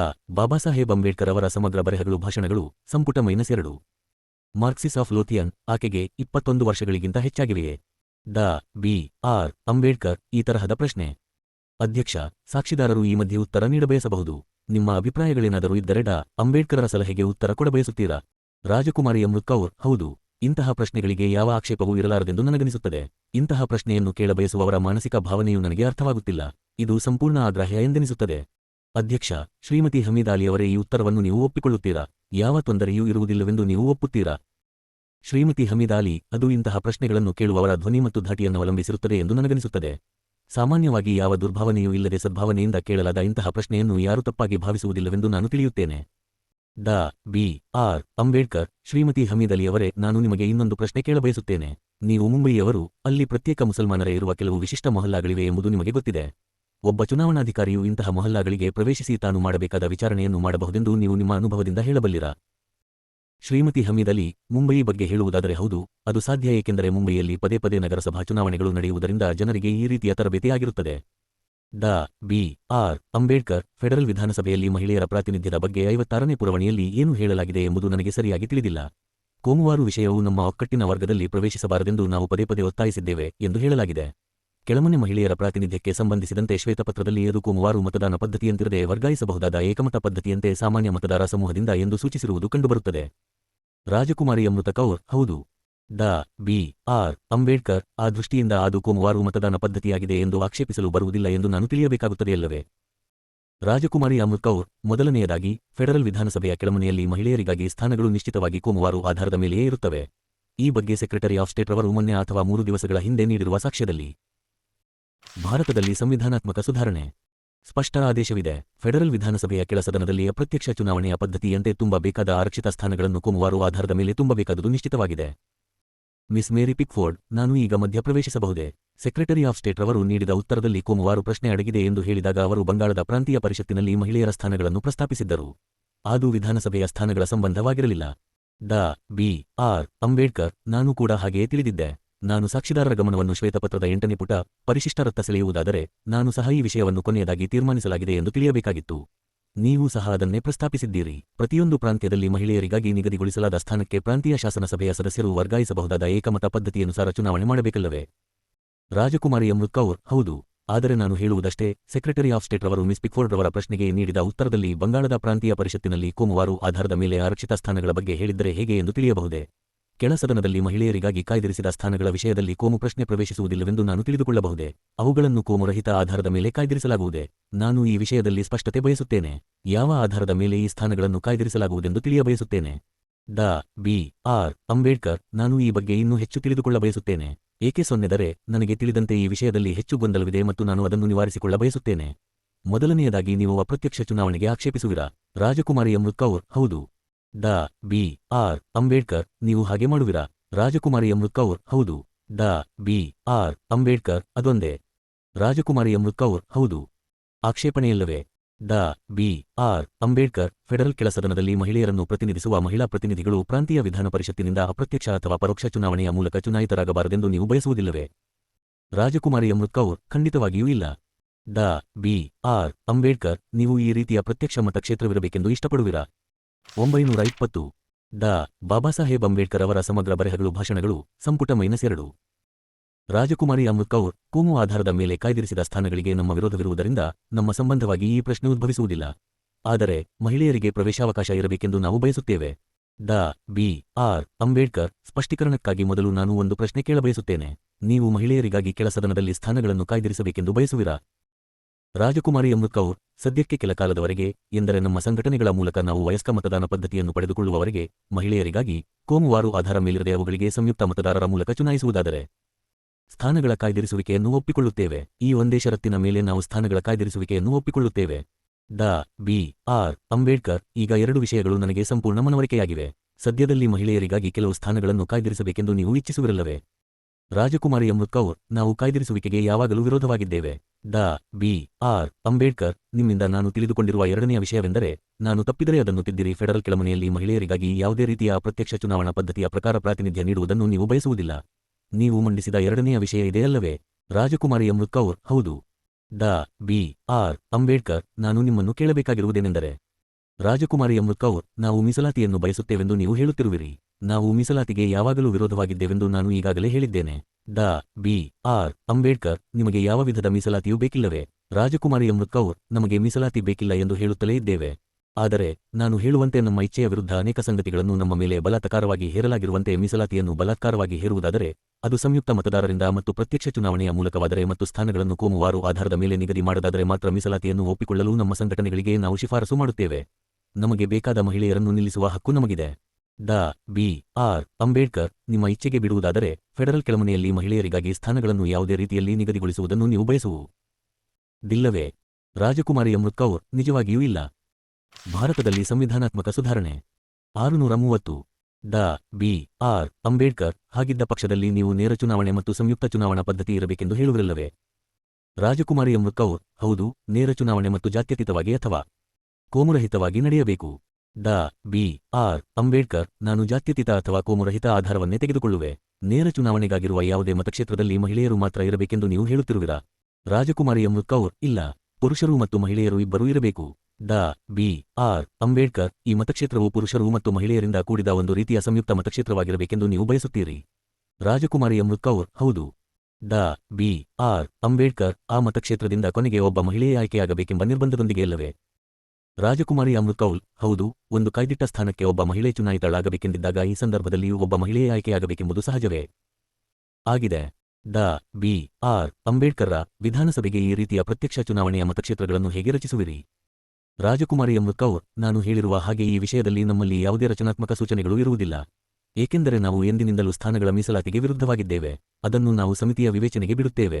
ಆದರೆ ನಮಗೆ ಮೀಸಲಾತಿಯನ್ನು ಒಪ್ಪಿಕೊಳ್ಳಬಹುದಾದಂತಹ ಕರಾರುಗಳೊಂದಿಗೆ ನೀಡಿದ್ದೇ ಆದರೆ ಅತ್ಯಂತ ಪ್ರಾತಿನಿಧಿಕ ಸ್ವರೂಪದ ಮತಕ್ಷೇತ್ರಗಳನ್ನು ರಚಿಸುವ ಕಾರ್ಯವನ್ನು ಸಮಿತಿಯ ವಿವೇಚನೆಗೆ ಬಿಡುತ್ತೇವೆ. ಡಾ. ಬಿ. ಆರ್. ಅಂಬೇಡ್ಕರ್ ಫೆಡರಲ್ ಶಾಸಕಾಂಗದ ಕೆಳಮನೆಯಲ್ಲಿ ಮಹಿಳೆಯರ ಪ್ರಾತಿನಿಧ್ಯಕ್ಕಾಗಿ ಶ್ವೇತಪತ್ರದಲ್ಲಿ ಅಳವಡಿಸಲಾಗಿರುವ ಅಪ್ರತ್ಯಕ್ಷ ಚುನಾವಣಾ ಪದ್ಧತಿಗೆ ನೀವು ಒಂದು ಪ್ರಶ್ನೆಗೆ ನೀಡಿದ ಉತ್ತರದಲ್ಲಿ ಅದು ಒಂದು ವಿಧದಲ್ಲಿ ಜಾತಿಯ ಭಾವನೆಯಿಂದ ಕೂಡಿದ್ದಾಗಿದೆ ಎಂಬ ಕಾರಣದಿಂದ ವಿರೋಧ ವ್ಯಕ್ತಪಡಿಸುವಿರೆಂದು ನಾನು ತಿಳಿದಿದ್ದೆ. ರಾಜಕುಮಾರಿ ಅಮೃತ್ ಕೌರ್: ಹೌದು. ಡಾ. ಬಿ. ಆರ್. ಅಂಬೇಡ್ಕರ್: ಹಾಗಾದಾಗ ವಿವಿಧ ಪ್ರಾಂತೀಯ ಪರಿಷತ್ತುಗಳಲ್ಲಿರುವ ಪ್ರತಿನಿಧಿಗಳು ಕೋಮುವಾರು ಭಾವನೆಯಿಂದ ಕೆಲಸ ಮಾಡುವರೆಂಬುದೇ ನಿಮ್ಮ ಆಕ್ಷೇಪವಲ್ಲವೇ? ರಾಜಕುಮಾರಿ ಅಮೃತ್ ಕೇರ್: ನಾನು ಈಗಾಗಲೇ ಈ ಪ್ರಶ್ನೆಗೆ ಉತ್ತರ ನೀಡಿರುವೆನಲ್ಲವೇ? ಡಾ. ಬಿ. ಆರ್. ಅಂಬೇಡ್ಕರ್: ಹೌದು, ನೀಡಿರುವಿರಿ. ನಾನು ಇನ್ನೊಂದು ಪ್ರಶ್ನೆ ಕೇಳ ಬಯಸುತ್ತೇನೆ. ಶ್ವೇತಪತ್ರದಲ್ಲಿ ಅಡಕವಾಗಿರುವ ಅಪ್ರತ್ಯಕ್ಷ ಚುನಾವಣೆಗಳ ಕಾರಣ ಪ್ರಾಂತೀಯ ಶಾಸಕಾಂಗ. ಡಾ. ಬಾಬಾಸಾಹೇಬ್ ಅಂಬೇಡ್ಕರ್ ಅವರ ಸಮಗ್ರ ಬರೆಹಗಳು ಭಾಷಣಗಳು, ಸಂಪುಟ -2 ದಲ್ಲಿರುವ ವಿವಿಧ ಕೋಮುಗಳ ಪ್ರತಿನಿಧಿಗಳು ಕೋಮು ಭಾವನೆ ಹೊಂದಿದವರಾಗಿರುವುದರಿಂದ ಚುನಾವಣೆಗಳಲ್ಲಿ ಅದು ಕೋಮುವಾರು ಪರಿಗಣನೆಗೆ ಅವಕಾಶವಾಗುವುದೆಂಬುದೇ ನಿಮ್ಮ ಆಕ್ಷೇಪಣೆಯಲ್ಲವೇ? ನಾನು ಈ ವಿಷಯದಲ್ಲಿ ತಮ್ಮಿಂದ ಸ್ಪಷ್ಟೀಕರಣ ಬಯಸುತ್ತೇನೆ. ರಾಜಕುಮಾರಿ ಅಮೃತ್ ಕೌರ್: ನಾನು ಪುನಃ ಇದಕ್ಕೆ ಉತ್ತರ ಕೊಡಲೆ? ಮೊದಲನೆಯದಾಗಿ ನಾವು ಅಪ್ರತ್ಯಕ್ಷ ಚುನಾವಣೆಯನ್ನು ಆಕ್ಷೇಪಿಸುತ್ತೇವೆ, ಏಕೆಂದರೆ ಸ್ವಾಭಾವಿಕವಾಗಿಯೇ ನಾವು ಪ್ರತ್ಯಕ್ಷ ಚುನಾವಣೆಯನ್ನು ಬಯಸುತ್ತೇವೆ. ಡಾ. ಬಿ. ಆರ್. ಅಂಬೇಡ್ಕರ್: ಹೌದು, ಅದನ್ನು ನಾನು ಅರ್ಥಮಾಡಿಕೊಂಡಿದ್ದೇನೆ. ರಾಜಕುಮಾರಿ ಅಮೃತ್ ಕೌರ್: ಅದು ನಮ್ಮ ಮೊದಲನೆಯ ಆಕ್ಷೇಪಣೆ. ಎರಡನೆಯ ಆಕ್ಷೇಪಣೆ ಎಂದರೆ ಪ್ರಾಂತೀಯ ಪರಿಷತ್ತುಗಳ ಮುಖಾಂತರ ನಮಗಾಗಿ ಈ ಅಪ್ರತ್ಯಕ್ಷ ಚುನಾವಣೆಯನ್ನು ಅನುಸರಿಸಿದ್ದೇ ಆದರೆ ಕೋಮುವಾರು ಆಧಾರದ ಮೇಲಿರುವ ಪ್ರಾಂತೀಯ ಪರಿಷತ್ತುಗಳು ಅವು ಚುನಾಯಿಸುವ ಮಹಿಳೆಯರಲ್ಲಿಯೂ ಕೋಮುಭಾವನೆಯನ್ನುಂಟುಮಾಡುತ್ತವೆ. ಡಾ. ಬಿ. ಆರ್. ಅಂಬೇಡ್ಕರ್: ಅದು ನಿಜ. ಆದರೆ ನಾನು ಇನ್ನೂ ಒಂದು ಪ್ರಶ್ನೆ ಕೇಳಬಯಸುತ್ತೇನೆ. ಪ್ರಾಂತೀಯ ಪರಿಷತ್ತುಗಳಲ್ಲಿ ವಿವಿಧ ಕೋಮುಗಳು ಪ್ರತ್ಯೇಕ ಪ್ರತಿನಿಧಿಗಳನ್ನು ಹೊಂದುವುದರಿಂದ ಮಹಿಳೆಯರ ಚುನಾವಣೆಯಲ್ಲಿ ಕೋಮು ವಿಷಯಿಕ ಪರಿಗಣನೆಗೆ ಅವಕಾಶ ನೀಡುವುದೆಂಬ ನಿಮ್ಮ ಆಕ್ಷೇಪಣೆ ನನಗೆ ಅರ್ಥವಾಗಿದೆ. ಶ್ರೀಯುತ ಎಂ. ಆರ್. ಜಯಕರ್: ಅದು ನೀವು ಅಪ್ರತ್ಯಕ್ಷ ಚುನಾವಣೆಗಳಿಗೆ ಆಕ್ಷೇಪಿಸುತ್ತಿರುವ ಅನೇಕ ಕಾರಣಗಳಲ್ಲಿ ಒಂದು. ಆದರೆ ಅದು ಅಪ್ರತ್ಯಕ್ಷವಾಗಿದೆ ಎಂಬುದೇ ನಿಮ್ಮ ಆಕ್ಷೇಪಣೆಗೆ ಇನ್ನೊಂದು ಕಾರಣ ಎಂದು ನಾನು ತಿಳಿದುಕೊಂಡಿರುವೆ. ರಾಜಕುಮಾರಿ ಅಮೃತ್ ಕೌರ್: ನಾನು ಅನೇಕ ಸಾರಿ ಹಾಗೆ ಹೇಳಿದ್ದೇನೆ. ಡಾ. ಬಿ. ಆರ್. ಅಂಬೇಡ್ಕರ್: ಈಗಿರುವ ಪ್ರಶ್ನೆ ಇದು. ಉದಾಹರಣೆಗೆ ನೀವೇ ಯಾವುದಾದರೂ ಒಂದು ಪ್ರತ್ಯಕ್ಷ ಮತಕ್ಷೇತ್ರವನ್ನೇ ಆಯ್ದುಕೊಳ್ಳಿ. ಮುಂಬಯಿ ನಗರವನ್ನೇ ತೆಗೆದುಕೊಳ್ಳೋಣ. ಕೆಳಮನೆಯಲ್ಲಿ ಮಹಿಳಾ ಪ್ರತಿನಿಧಿಯನ್ನು ಚುನಾಯಿಸಲು ವಿಶೇಷವಾಗಿ ರೂಪಿಸಬೇಕೆಂದು ನೀವು ಬಯಸಬಹುದಾದ ಈ ಮತಕ್ಷೇತ್ರದಲ್ಲಿ ವಿವಿಧ ಕೋಮುಗಳಿಗೆ ಸೇರಿದ ಮಹಿಳೆಯರು ಮತ್ತು ಪುರುಷರಿರುತ್ತಾರಲ್ಲವೇ? ರಾಜಕುಮಾರಿ ಅಮೃತ್ ಕೌರ್: ಹೌದು. ಡಾ. ಬಿ. ಆರ್. ಅಂಬೇಡ್ಕರ್: ಮಹಿಳಾ ಪ್ರತಿನಿಧಿಯ ಚುನಾವಣೆಯಲ್ಲಿ ಭಾಗವಹಿಸುವ ಆ ಮತದಾರರು ಪ್ರಾಂತೀಯ ವಿಧಾನ ಪರಿಷತ್ತಿನಲ್ಲಿ ಮಹಿಳಾ ಅಭ್ಯರ್ಥಿಯ ಚುನಾವಣೆಯಲ್ಲಿ ಅಪ್ರತ್ಯಕ್ಷ ಆಧಾರದ ಮೇಲೆ ಭಾಗವಹಿಸುವ ದೊಡ್ಡ ಕೋಮುಗಳಿಗೆ ಸೇರಿದ ಪ್ರತಿನಿಧಿಗಳಿಗಿಂತ ಕಡಿಮೆ ಕೋಮುಭಾವನೆಯುಳ್ಳವರಾಗಿರುವರೆಂದು ನೀವು ಹೇಳುತ್ತಿರುವಿರಾ?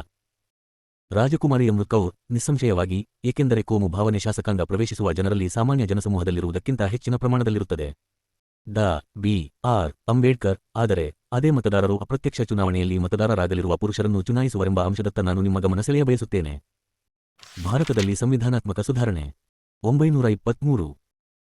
ರಾಜಕುಮಾರಿ ಅಮೃತ್ ಕೌರ್: ಇರಬಹುದು, ಆದರೆ ಪ್ರಶ್ನೆ ಸಂಯುಕ್ತ ಮತದಾರರಾಗಿರುವಾಗ ಮತ್ತು ನಾವು ಆ ಸಂಯುಕ್ತ ಮತದಾರರ ಮತಗಳನ್ನು ಪಡೆದುಕೊಳ್ಳುವಾಗ ಕೋಮುಭಾವನೆಯಿಂದ ಕೂಡಿದ ಪ್ರತ್ಯೇಕ ಮತದಾರರ ಸಮೂಹದಿಂದ ಚುನಾಯಿತರಾದ ಪ್ರಾಂತೀಯ ಪರಿಷತ್ತಿನಲ್ಲಿರುವಷ್ಟು ಕೋಮುಭಾವನೆ ಇರುವುದಿಲ್ಲ ಮತ್ತು ಅದು ಇರಲು ಸಾಧ್ಯವೂ ಇಲ್ಲ. ಡಾ. ಬಿ. ಆರ್. ಅಂಬೇಡ್ಕರ್: ಭಾರತದಲ್ಲಿ ಸಾಮಾನ್ಯ ಮತದಾರ ಸಮೂಹದಲ್ಲಿರುವ ಪುರುಷರು ಮತ್ತು ಸ್ತ್ರೀಯರು ಜಾತಿಭಾವನೆಯಿಂದ ಪ್ರೇರಿತರಾಗುವುದಿಲ್ಲವೆಂದು ನೀವು ತಿಳಿದಿರುವಿರಾ? ರಾಜಕುಮಾರಿ ಅಮೃತ್ ಕೌರ್: ಸಾಮಾನ್ಯ ಜನತೆಯಲ್ಲಿ ಅದು ಖಂಡಿತವಾಗಿಯೂ ಇರುವುದಿಲ್ಲ. ಡಾ. ಬಿ. ಆರ್. ಅಂಬೇಡ್ಕರ್: ಚುನಾವಣೆಗಳು ನಡೆಯುತ್ತಿರುವುದನ್ನು ನೀವು ಯಾವಾಗಲಾದರೂ ನೋಡಿರುವಿರಾ? ರಾಜಕುಮಾರಿ ಅಮೃತ್ ಕೌರ್: ಹೌದು, ನೋಡಿರುವೆ. ಇತ್ತೀಚಿನ ಒಂದು ನಿದರ್ಶನ ಕೊಡಬೇಕೆಂದರೆ ನಮ್ಮ ಸಂಘಟನೆಗೆ ಸೇರಿದ ಮಹಿಳಾ ಸದಸ್ಯೆಯಲ್ಲೊಬ್ಬರು ಮುಂಬಯಿಯಲ್ಲಿ ಮಹಿಳೆಯರೇ ಇಲ್ಲದ, ಎಲ್ಲರೂ ಪುರುಷರಿರುವ ಮತ್ತು ನಿಮ್ಮ ವರ್ಗದವರಿಗೂ ಹಾಗೂ ಇತರ ಪ್ರತಿಯೊಬ್ಬರೂ ಮತದಾನ ಮಾಡಿದ ಸಂಯುಕ್ತ ಮತದಾರರ ಸಮೂಹದಿಂದ ಆಯ್ಕೆಯಾದರಲ್ಲದೆ ಅವರು ಎಲ್ಲರಿಗಿಂತಲೂ ಹೆಚ್ಚು ಮತ ಗಳಿಸಿ ಅಗ್ರಸ್ಥಾನ ಪಡೆದರು. ಇದು ನಗರಸಭಾ ಚುನಾವಣೆಯಲ್ಲಿ ಜರುಗಿದ ಸಂಗತಿ. ಆಕೆಯೂ ಅಲ್ಲದೆ ಇನ್ನೊಬ್ಬ ಮಹಿಳೆಯೂ ಇದ್ದರು. ಮತ್ತು ಪಾಟ್ನಾದಲ್ಲಿ ವಿಶ್ವವಿದ್ಯಾಲಯಗಳ ಚುನಾವಣೆಗಳಲ್ಲಿ ಪುರುಷರಿಂದ ಮಹಿಳೆಯರು ಚುನಾಯಿತರಾಗಿರುವ ಉದಾಹರಣೆಗಳಿವೆ. ಇವುಗಳಲ್ಲಿ ಯಾವುದೇ ರೀತಿಯ ಕೋಮುವಾರು ಭಾವನೆ ಉದ್ಭವಿಸಿಲ್ಲ. ಡಾ. ಬಿ. ಆರ್. ಅಂಬೇಡ್ಕರ್: ಒಬ್ಬ ಮಹಿಳೆ ಚುನಾಯಿತಳಾಗುವಳೆ ಎಂಬ ಪ್ರಶ್ನೆ ಇರುವಾಗ ಕೋಮುಭಾವನೆ ಅಪ್ರತ್ಯಕ್ಷ ಚುನಾವಣೆಯಲ್ಲಿರುವುದಕ್ಕಿಂತ ಪ್ರತ್ಯಕ್ಷ ಚುನಾವಣೆಗಳಲ್ಲಿ ಕಡಿಮೆಯಾಗಿರುತ್ತದಲ್ಲವೇ? ರಾಜಕುಮಾರಿ ಅಮೃತ್ ಕೌರ್: ನಿಜವಾಗಿ, ಅಪ್ರತ್ಯಕ್ಷ ಚುನಾವಣೆ ಪರಿಷತ್ತಿನ ಮುಖಾಂತರವಾದಾಗಲೆಲ್ಲ ಕೋಮುಭಾವನೆ ಅದರಲ್ಲಿ ಪ್ರವೇಶಿಸುತ್ತದೆ. ನಕ್ಷತ್ರ ಚಿಹ್ನೆ ನಕ್ಷತ್ರ ಚಿಹ್ನೆ ನಕ್ಷತ್ರ ಚಿಹ್ನೆ ನಕ್ಷತ್ರ ಚಿಹ್ನೆ ನಕ್ಷತ್ರ ಚಿಹ್ನೆ ನಕ್ಷತ್ರ ಚಿಹ್ನೆ. ಡಾ. ಬಿ.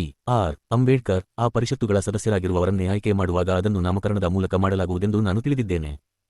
ರಾಜಕುಮಾರಿ ಅಮೃತ್ ಕೌರ್: ಹೌದು, ಅಲ್ಲಿ ಚುನಾವಣೆ ಇರುವುದಿಲ್ಲ. ಸರ್ ಹರಿಸಿಂಗ್ ಗೌರ್: ಇಲ್ಲಿಯವರೆಗೆ ವಿಧಾನಸಭೆಗೆ ಅವರನ್ನು ಯಾವಾಗಲೂ ನಾಮಕರಣ ಮಾಡಲಾಗಿಲ್ಲ. ನಕ್ಷತ್ರ ಚಿಹ್ನೆ. ಡಾ. ಬಿ. ಆರ್. ಅಂಬೇಡ್ಕರ್: ಹೌದು, ಯಾವಾಗಲೂ ಮಾಡಲಾಗಿಲ್ಲ. ನಕ್ಷತ್ರ ಚಿಹ್ನೆ ನಕ್ಷತ್ರ ಚಿಹ್ನೆ 1924. ಡಾ. ಬಾಬಾಸಾಹೇಬ್ ಅಂಬೇಡ್ಕರ್ ಅವರ ಸಮಗ್ರ ಬರೆಹಗಳು ಭಾಷಣಗಳು, ಸಂಪುಟ -2. ಡಾ. ಬಿ. ಆರ್. ಅಂಬೇಡ್ಕರ್: ಅದಕ್ಕೆ ಯಾವುದಾದರೂ ಅನರ್ಹತೆ ಇದೆಯೇ? ರಾಜಕುಮಾರಿ ಅಮೃತ್ ಕೌರ್: ನನಗೆ ಹಾಗೆನಿಸುವುದಿಲ್ಲ. ಶ್ರೀಮತಿ ಹಮೀದ್ ಅಲಿ: ಪ್ರಾಂತ್ಯಗಳು ಬಹಳ ತಡವಾಗಿ ಅನರ್ಹತೆಗಳನ್ನು ಕೈಬಿಟ್ಟಿವೆ ಎಂದು ನಾನು ಈ ಸಂದರ್ಭದಲ್ಲಿ ಹೇಳಬಹುದೇ? ಡಾ. ಬಿ. ಆರ್. ಅಂಬೇಡ್ಕರ್: ಇತ್ತೀಚೆಗೆ ಹಾಗೆ ಮಾಡಲಾಗಿದೆ. ಕೆಲವು ಪ್ರಾಂತ್ಯಗಳಲ್ಲಿ ಎಷ್ಟು ತಡವಾಗಿ ಮಾಡಲಾಗಿದೆ ಎಂದರೆ ಆ ಅನರ್ಹತೆಗಳನ್ನು ತೆಗೆದುಹಾಕಿದ ನಂತರ ಇನ್ನೊಂದು ಚುನಾವಣೆ ನಡೆಸಲು ಸಮಯವಿರಲಿಲ್ಲ.